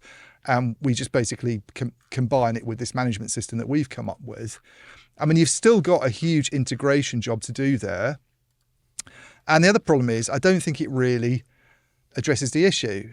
So any technical expert that I've ever spoken to has said what you were just saying now, this issue about updates, about, malicious code, The baseband software is still there. The DU, the distributed unit software, is still there. And I tell you what, even before you talk about the specifics that you were just saying, I bet you there's more there than the Americans would be happy with. If we assume that all of this, or at least some of it, and again, if John was in the room, he might push back and say this is completely autonomous, and Europeans aren't even aware of whatever the Americans' wishes are. Even if you assume... Well, John wouldn't be happy about this fix, and I know he's right, not. okay. He's spoken out about Fine. it. He's not... I mean, anybody who's... And this is what I think... It really does seem like a bad fudge. I think it's... So I think what the Germans have tried to do is the least amount possible that they can get away with, and hope that it's somehow acceptable both to the EU That's how it comes and the over Americans. And the reason that they want to do that is... The classic fudge. Yeah, but why would you not just go and do what the UK's done? I'm going to look up what German for fudge is. And do what the UK's done. Why not get rid of? Why not make it a lot easier instead of going through this process? If you know there's pressure coming, why not just get rid of it completely? Why? Because China happens to be Germany's biggest trading partner. I think there was. They're not even shy about admitting this. The Federal Statistical Office had some data that I put a link to in my story about the volume of trade last year with China. It's at the top. It's at the top of the list. I mean, it might be one or two, but it's right up there as the biggest trading partner. China's the second biggest, or in many cases the biggest economic partner to have in the world. Yeah, but I mean, specifically in the case of Germany, it isn't for other European countries, but it is a massive trading partner for Germany. Yeah. So they sell a lot of cars, they sell a lot of machine tools. Yeah. It's a huge export destination. So in the way that sausages. For us, taking Huawei out of the network wasn't going to damage UK industry in the way that it would German industry. And Timotheus Herges, who's the CEO of DT, has actually been... I couldn't believe it when I watched it. It was last year, I think he was talking about it. He was at some conference and he was arguing against the Huawei swap out. And the reason he gave, it wasn't anything to do with... You'd have expected him to say something like, well, we don't see that there's a security risk and, the equipment's perfectly safe and that this is...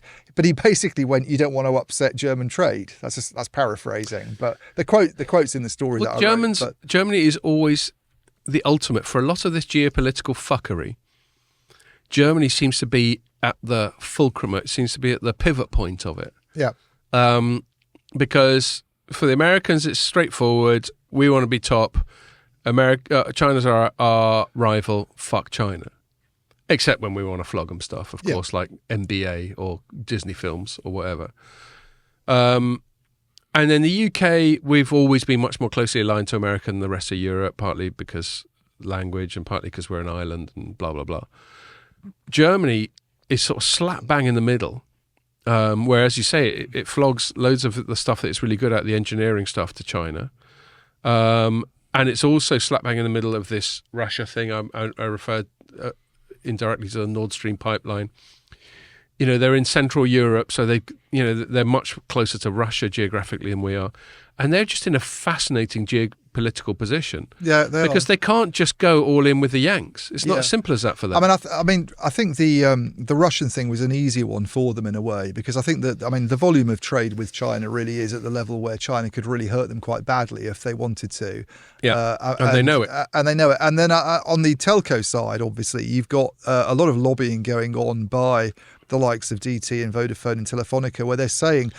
This is very different, by the way, from when we banned Huawei. When we banned Huawei, it was 2020, I think. Yeah. And those 5G hadn't been rolled out in 2020. That was the start of 5G. So it's easier. So it was very easy. Yeah. It was very easy. I mean, even now, it's not all been taken out. There's still Huawei kit, and there's a lot of 4G kit. It's like pulling teeth. There's a lot of 4G kit that they're taking out as well, because you basically want your 4G and your 5G to come from the same company for commercial and technical reasons, actually. Mm-hmm. But the 5G stuff hadn't been that widely deployed. Well, Germany is a total contrast to that. Deutsche Telekom at its Capital Markets Day the other week was talking about, I think, 80,000 5G antennas now. They're saying 98% population coverage. I mean, just to give an indication of how reliant they are on Huawei, by the way, they're two-thirds of their network is Huawei, and the other third is Ericsson. Yeah, which is incredible at this stage. Yeah. Are you saying, if I understood you correctly, that Germany was further along in their 5G rollout than we were? Is that what you said? Germany's further along in its 5G rollout now than when we banned Huawei in 2020. Okay. When we banned Huawei in 2020... But like in the race, who's No, Have but you got any sense? but that's not the point. When you ban, Right. if you say Huawei can't be used in 5G at the start of 5G rollout, it's different from saying. But the you're banning- Americans were saying that in 2020, but the Germans chose to ignore it. The Germans chose to ignore it. And Fair then enough. what's happened in the intervening period is that they've heavily deployed 5G networks that now extend Yeah. over 80,000 antennas. Why and do you think they 98% did of the that? population. Well, I mean, I've just said because they do a lot of trade with China. I think it's the main reason. They're not going to take it out unless they, So I'm just doing active listening. I'm saying back to you what I'm hearing from you. So basically, the dilemma was worse for them in 2020 because they had so many other sort of entanglements with China than we do. So the implications of them just joining on the fuck Huawei bandwagon was worse for them. Well, than them it was for taking us. it out then would have been easier than them taking it out now. I know, but I'm trying I to think the establish why reasons- they didn't. Well, I mean, okay, there's probably various reasons why they didn't. I mean, as you said, we went to the Five Eyes stuff earlier on. I think it was probably more pressure on the UK as an Anglophone country, and we probably did come under more pressure from the US, I suspect, than Germany did.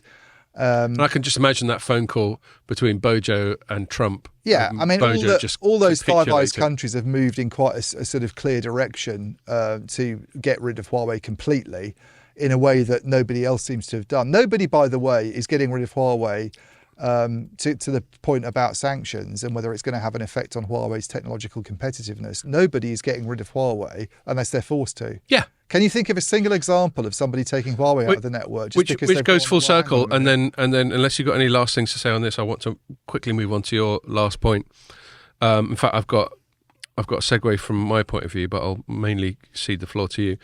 It brings me back to the main segment that we banged on about for an hour or so, which is, America's just trying to bend as much of the world as possible to its will. Yeah. And I understand it, and they're really powerful, and maybe they're even morally correct. Maybe the rest of the world should be wanting to do what America wants.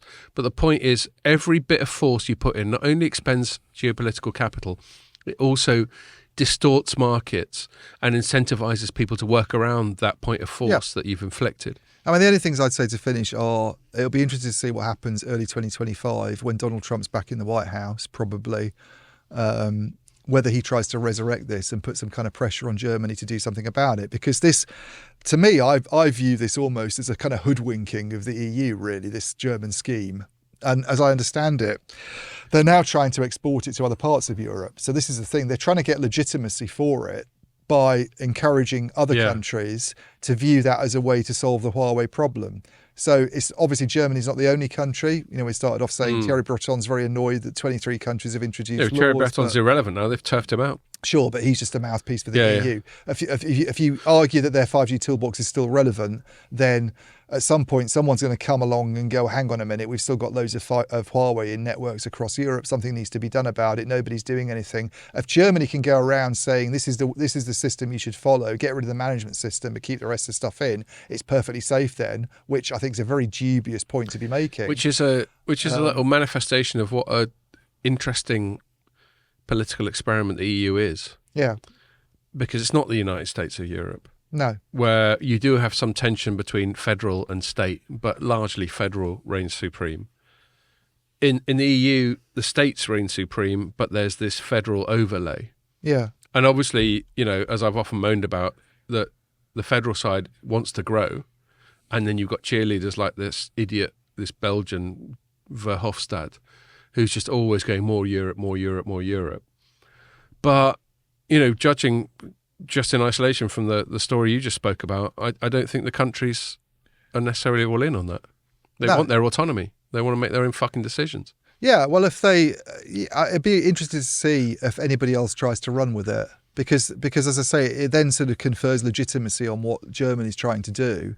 But does a Trump administration look at it and go, hang on a minute, that's not quite what we had in mind. We still think there's a big security threat there. And if we're really trying to sort of finish off Huawei, which is pretty much the mission, let's be honest, as the headline says, then having them, I mean, the percentage spending is really interesting because Huawei wouldn't care really about losing. This is why Huawei is probably prepared in a way that it isn't very keen on Open RAN, the idea that you only do radios and somebody else does all the baseband stuff. They probably don't care that much about this management system side of things. What they really want to do is flog a lot of gear that they can make a lot of money Huawei in from. isolation. Yeah.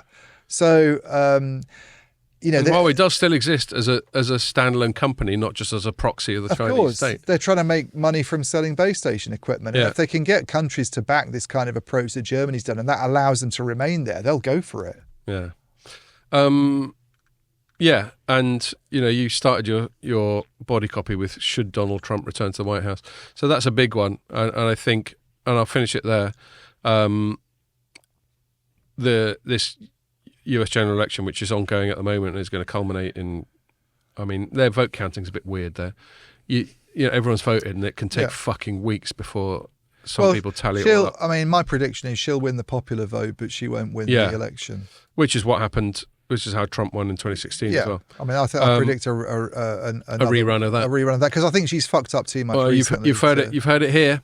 Yeah. I mean, I'm just going to laugh because it's just going to be fucking chaos if Trump wins. So in a pure entertainment, I'm safely on the other side of the Atlantic point of view. I'm just going to watch with a smirk. Anyway, as long as he doesn't, you know, as long as he doesn't go mental, which is always possible. Doesn't cause world war. Yeah, but he didn't do, by the way. He didn't go mental. I know. I mean, everybody was saying he would do. Actually, the risk's probably slightly lower than 2016. I thought 2016. I just thought, my God, why would you vote this random? Well, he seems to have become more unhinged since then, but I'm not so sure. Anyway, let's not go there because we're running out of time. Yeah. I'll do a quick segue and then I'll hand it back to you.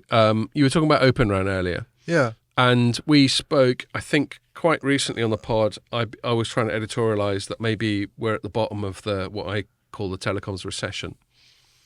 And maybe there are some very early signs of an inflection point and of us picking up a little bit.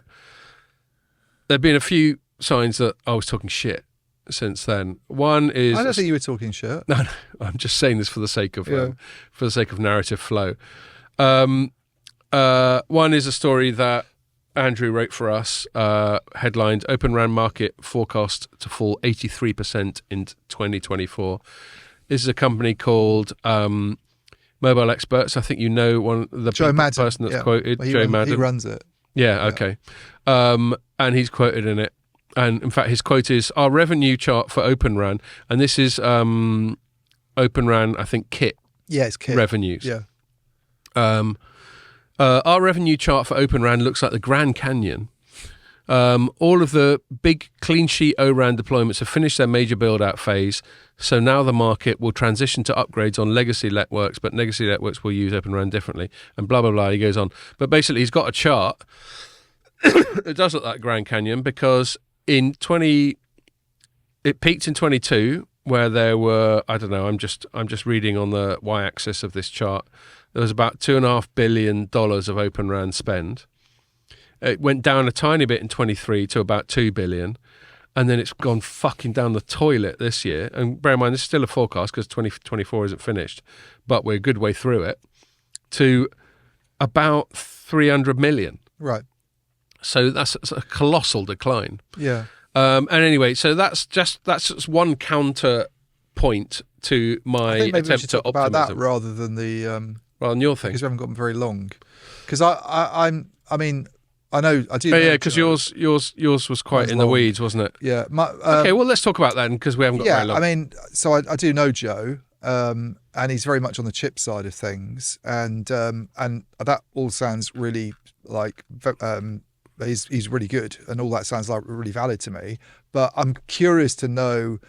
I think the definition of Open RAN itself is becoming a little bit hazy. That's one problem I've got with it. Is like people seem to mean different things when they talk about Open RAN. Some people mean like for example, the Ericsson AT&T deal.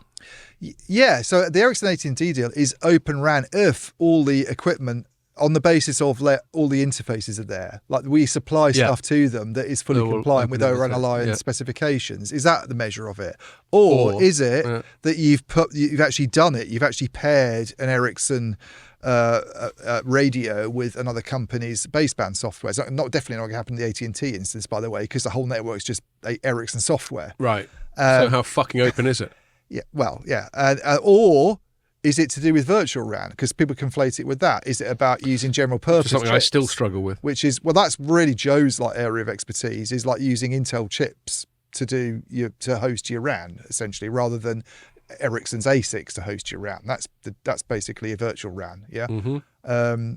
So that people have these different definitions of it. And I'm never quite clear when analysts come out with data what exactly they mean by Open RAN. Yes, that's a good point. And because we could say in 2 or 3 years' time, Open RAN's 100% of the market. If Ericsson, Nokia, and but just because it's compatible. Huawei have made it compatible, and Huawei won't do, so it won't be 100%. Yeah. But we could say it's 100% of markets we're allowed to talk about that aren't 60% that aren't or naughty something. markets. Yeah.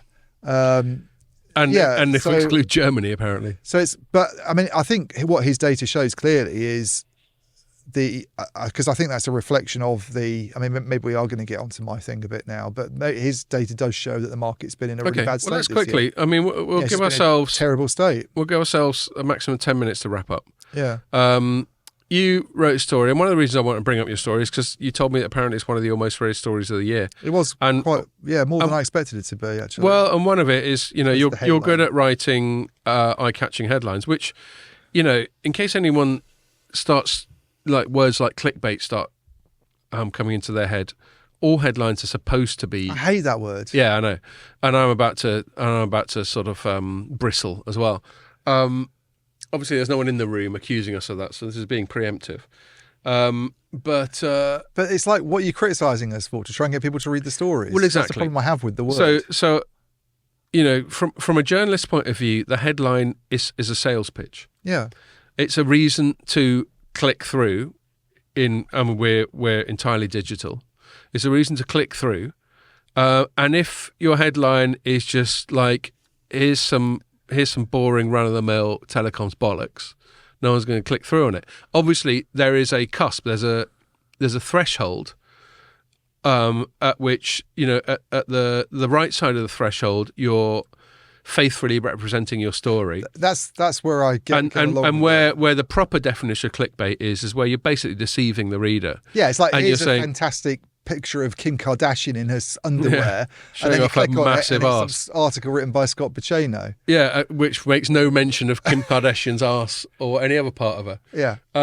So yes, but so your headline was Telecom glory days are over. Bad news for Nokia, worse for Ericsson. And of course, as I'm going to now invite you to say, ideally succinctly, this isn't clickbait because you spend the rest of your piece explaining that headline. Yeah. Well, so the glory days over is, I think, this sense that traffic growth. I mean, this gets to something we talked about I think we started talking about this before Dean and William. Dean, Bubbly, and William's going to be on in a few weeks. William Webb, who's got his own thing now. He's like an independent consultant, but he used to work for Ofcom. Dean Bubbly, who's a company called Disruptive Wireless, is it? Or Analysis, I think. But that's still his own company, yeah. I think. It is, but he's got kind of people working for him, hasn't he? Yeah. I mean, they're in this camp. I'll talk to his people talk to my people. We'll get together. Exactly. They're both in this camp, as by the way is Omdia to some extent. I think if you look at Omdia's traffic forecasts, okay, is that Remy? It's not actually. Pascal. Is it Pascal or Remy? I always get his name the wrong way around. His name. It is Remy. Is his first name? Yeah. Okay, cool. I was worried I fucked that one up. Yeah, but I don't think he does. I'm not sure that's he not does his traffic bit. forecasts. Oh right, okay. But so what we're talking about here is traffic forecasting. Like how much is your the thing that telcos moan about most is, there's all this data on our networks. It's like going up every year. It's doubling. It's exponential. And there's a what metric like cost per gigabyte served or something like that. Yeah, which is like slightly irrelevant, I think. Things like that. But if the revenue per gigabyte, I don't know if this is a thing, but if that keeps going down, then that'll be part of their argument. Those are just silly metrics. But their argument is diminishing returns, isn't it? Yeah, I mean, basically they're saying that there's a lot of traffic on the network. It goes up year after year. We have to spend loads of money on equipment. And we get fuck all back in return. And what we're going to do about it is a disaster. Usage and it isn't matched with revenues and blah, blah, blah, blah. Well, that's your own fault, by the way. Telcos is the first question, which it's we the have first covered. point. But and Will again. Yeah, but the point that William and Dean and I think a number of analysts now, including bits of Omdia and Analysis Mason, where I used to work a long time ago, are making is that traffic growth is actually slowing. And the thing I think I started that story with, and it was like earlier in the week, so I can't quite remember, but I think I started writing about Elisa in Finland. Yes. Because Finland's seen as one of those like pioneer countries, it's it's a good example of where things might go. So Elisa, I think, came out with this traffic, and I don't think it was a graph from Tefficient. It's a graph that Tefficient, which does data analytics stuff, put together, and I have linked to LinkedIn. I've linked to the LinkedIn graph, but what their graph showed is this big sort of drop off. Like a big dipper sort of in a roller coaster ride. So we've got I'm looking at it now just to describe it to our audience. Yeah. It starts Q1 2017 and there's basically steady upward growth that peaks about the end of last year and then falls off a cliff this year. It falls off a cliff, but they got it wrong. Okay. Which I did say in my story. So the original graph, which I think they're still showing in that LinkedIn post, makes it look a lot worse than it is. Okay. Because Elisa provided the wrong numbers. They got the wrong numbers in the spreadsheet. Oh yeah, that's just a second paragraph. Yeah, so so the correct number in the spreadsheet is a lot higher than what they said. They're showing essentially what I think it's monthly or quarterly usages on the network in petabytes, but even with the correction, you've still got 3 consecutive quarters of decline for like the first time, which is a complete 7 years. Inflection point. It's a complete inflection because it's not happened for 7 years at least. Yeah. I mean, the data that Tefficient put together has only gone back for 7 years. So all we're really arguing about is the extent of the inflection point. And it kind of backs up the points that people like William and Dean are making about this. It's slowing down. This rate of growth, it's not exponential as long as exponential lasts, but at some point there's a flattening. People are not using, it's just not growing as much. And I think William's thesis is that by 2027 it just flattens completely. And he's come out with a whole book on that, which I think is pretty compelling, the evidence for it. Yeah. And he's done another book. The trouble for, he's done another book on 6G, yes. But the trouble for the kit vendors is they sell a lot of their equipment based on capacity growth. They've said this themselves. You need it in earnings reports. You need recently. it to service the capacity growth. I think this is the argument why they've said companies are going to spend again after this 5G drought that we've been through, where nobody's been spending anything. They've been saying, at some point they're going to have to spend money again because traffic's rising at an exponential rate and it just isn't sustainable. I've noticed the last 3 quarters, neither of them has made any reference at all to traffic, I think. Yes, well, I think we noted that last week. Did. Yeah. This is a bit of a continuation of stuff we talked about last week, this topic, but they've stopped saying that because I think it's a very negative sales message anyway, and it's a fact. It's like they're they're in a bad situation when it comes to traffic growth. It's flattening off, and that bodes badly for those companies if they're selling. There's 2 things that make people spend money on mobile RAN equipment. One is like just initially building out the networks and providing basic coverage, and the next is putting in capacity, putting in line cards, updating software, basically putting more capacity into the network. That tends to be the more profitable phase, by the way. And the Elisa graph, if that's an indicator of where things are going, then we're in a situation where there aren't going to be as many capacity upgrades in future, and those companies aren't going to be making as much money from that. I find that completely plausible. I've always found William's argument, even if where we are on the S-curve is debatable, I think the existence of the S-curve is plausible in so much as, qualitatively we talk about how the video traffic, which is the major source of data traffic, we already got all these SVOD companies. We've already got all this stuff that you can stream off Netflix and that sort of thing.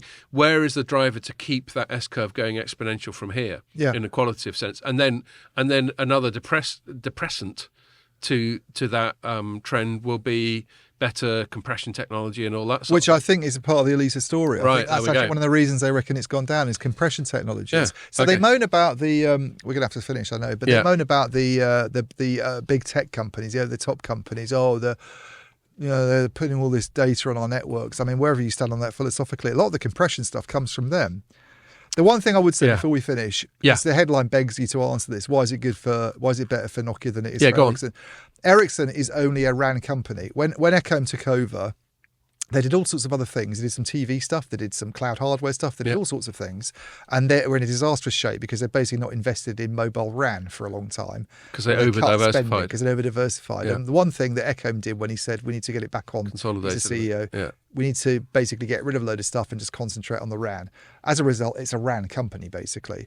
So if these metrics are really bad for Ericsson, they need capacity to Whereas go up. Nokia, thanks to the Alcatel-Lucent acquisition, is more diversified. Nokia is more diversified. They have this story about serving data centers, the whole GPUs being used for, connectivity. You need to find a way of linking together data centers. Yeah, actually, I should stress to our audience that the data center argument was a big part of what yours, which we're having to skirt over because we're skirting over. But that's basically the difference is that Nokia, so a lot of people probably doesn't look as good as Ericsson at the moment because they're perceived to be a sort of laggard in mobile RAN in a way they're less exposed. But I think they're less exposed to it, and they have a good story, I think, on the data center side that Ericsson doesn't have. Cool. All right, we'll wrap up there. So just to manage everyone's expectations, we won't do one for a week. So the next one will be in 2 weeks' time, at which point I'll be able to tell you all about Istanbul. So the opening bollocks might be a bit extended there. And I will just leave it there and say thanks a lot for listening and make sure you join us for that one.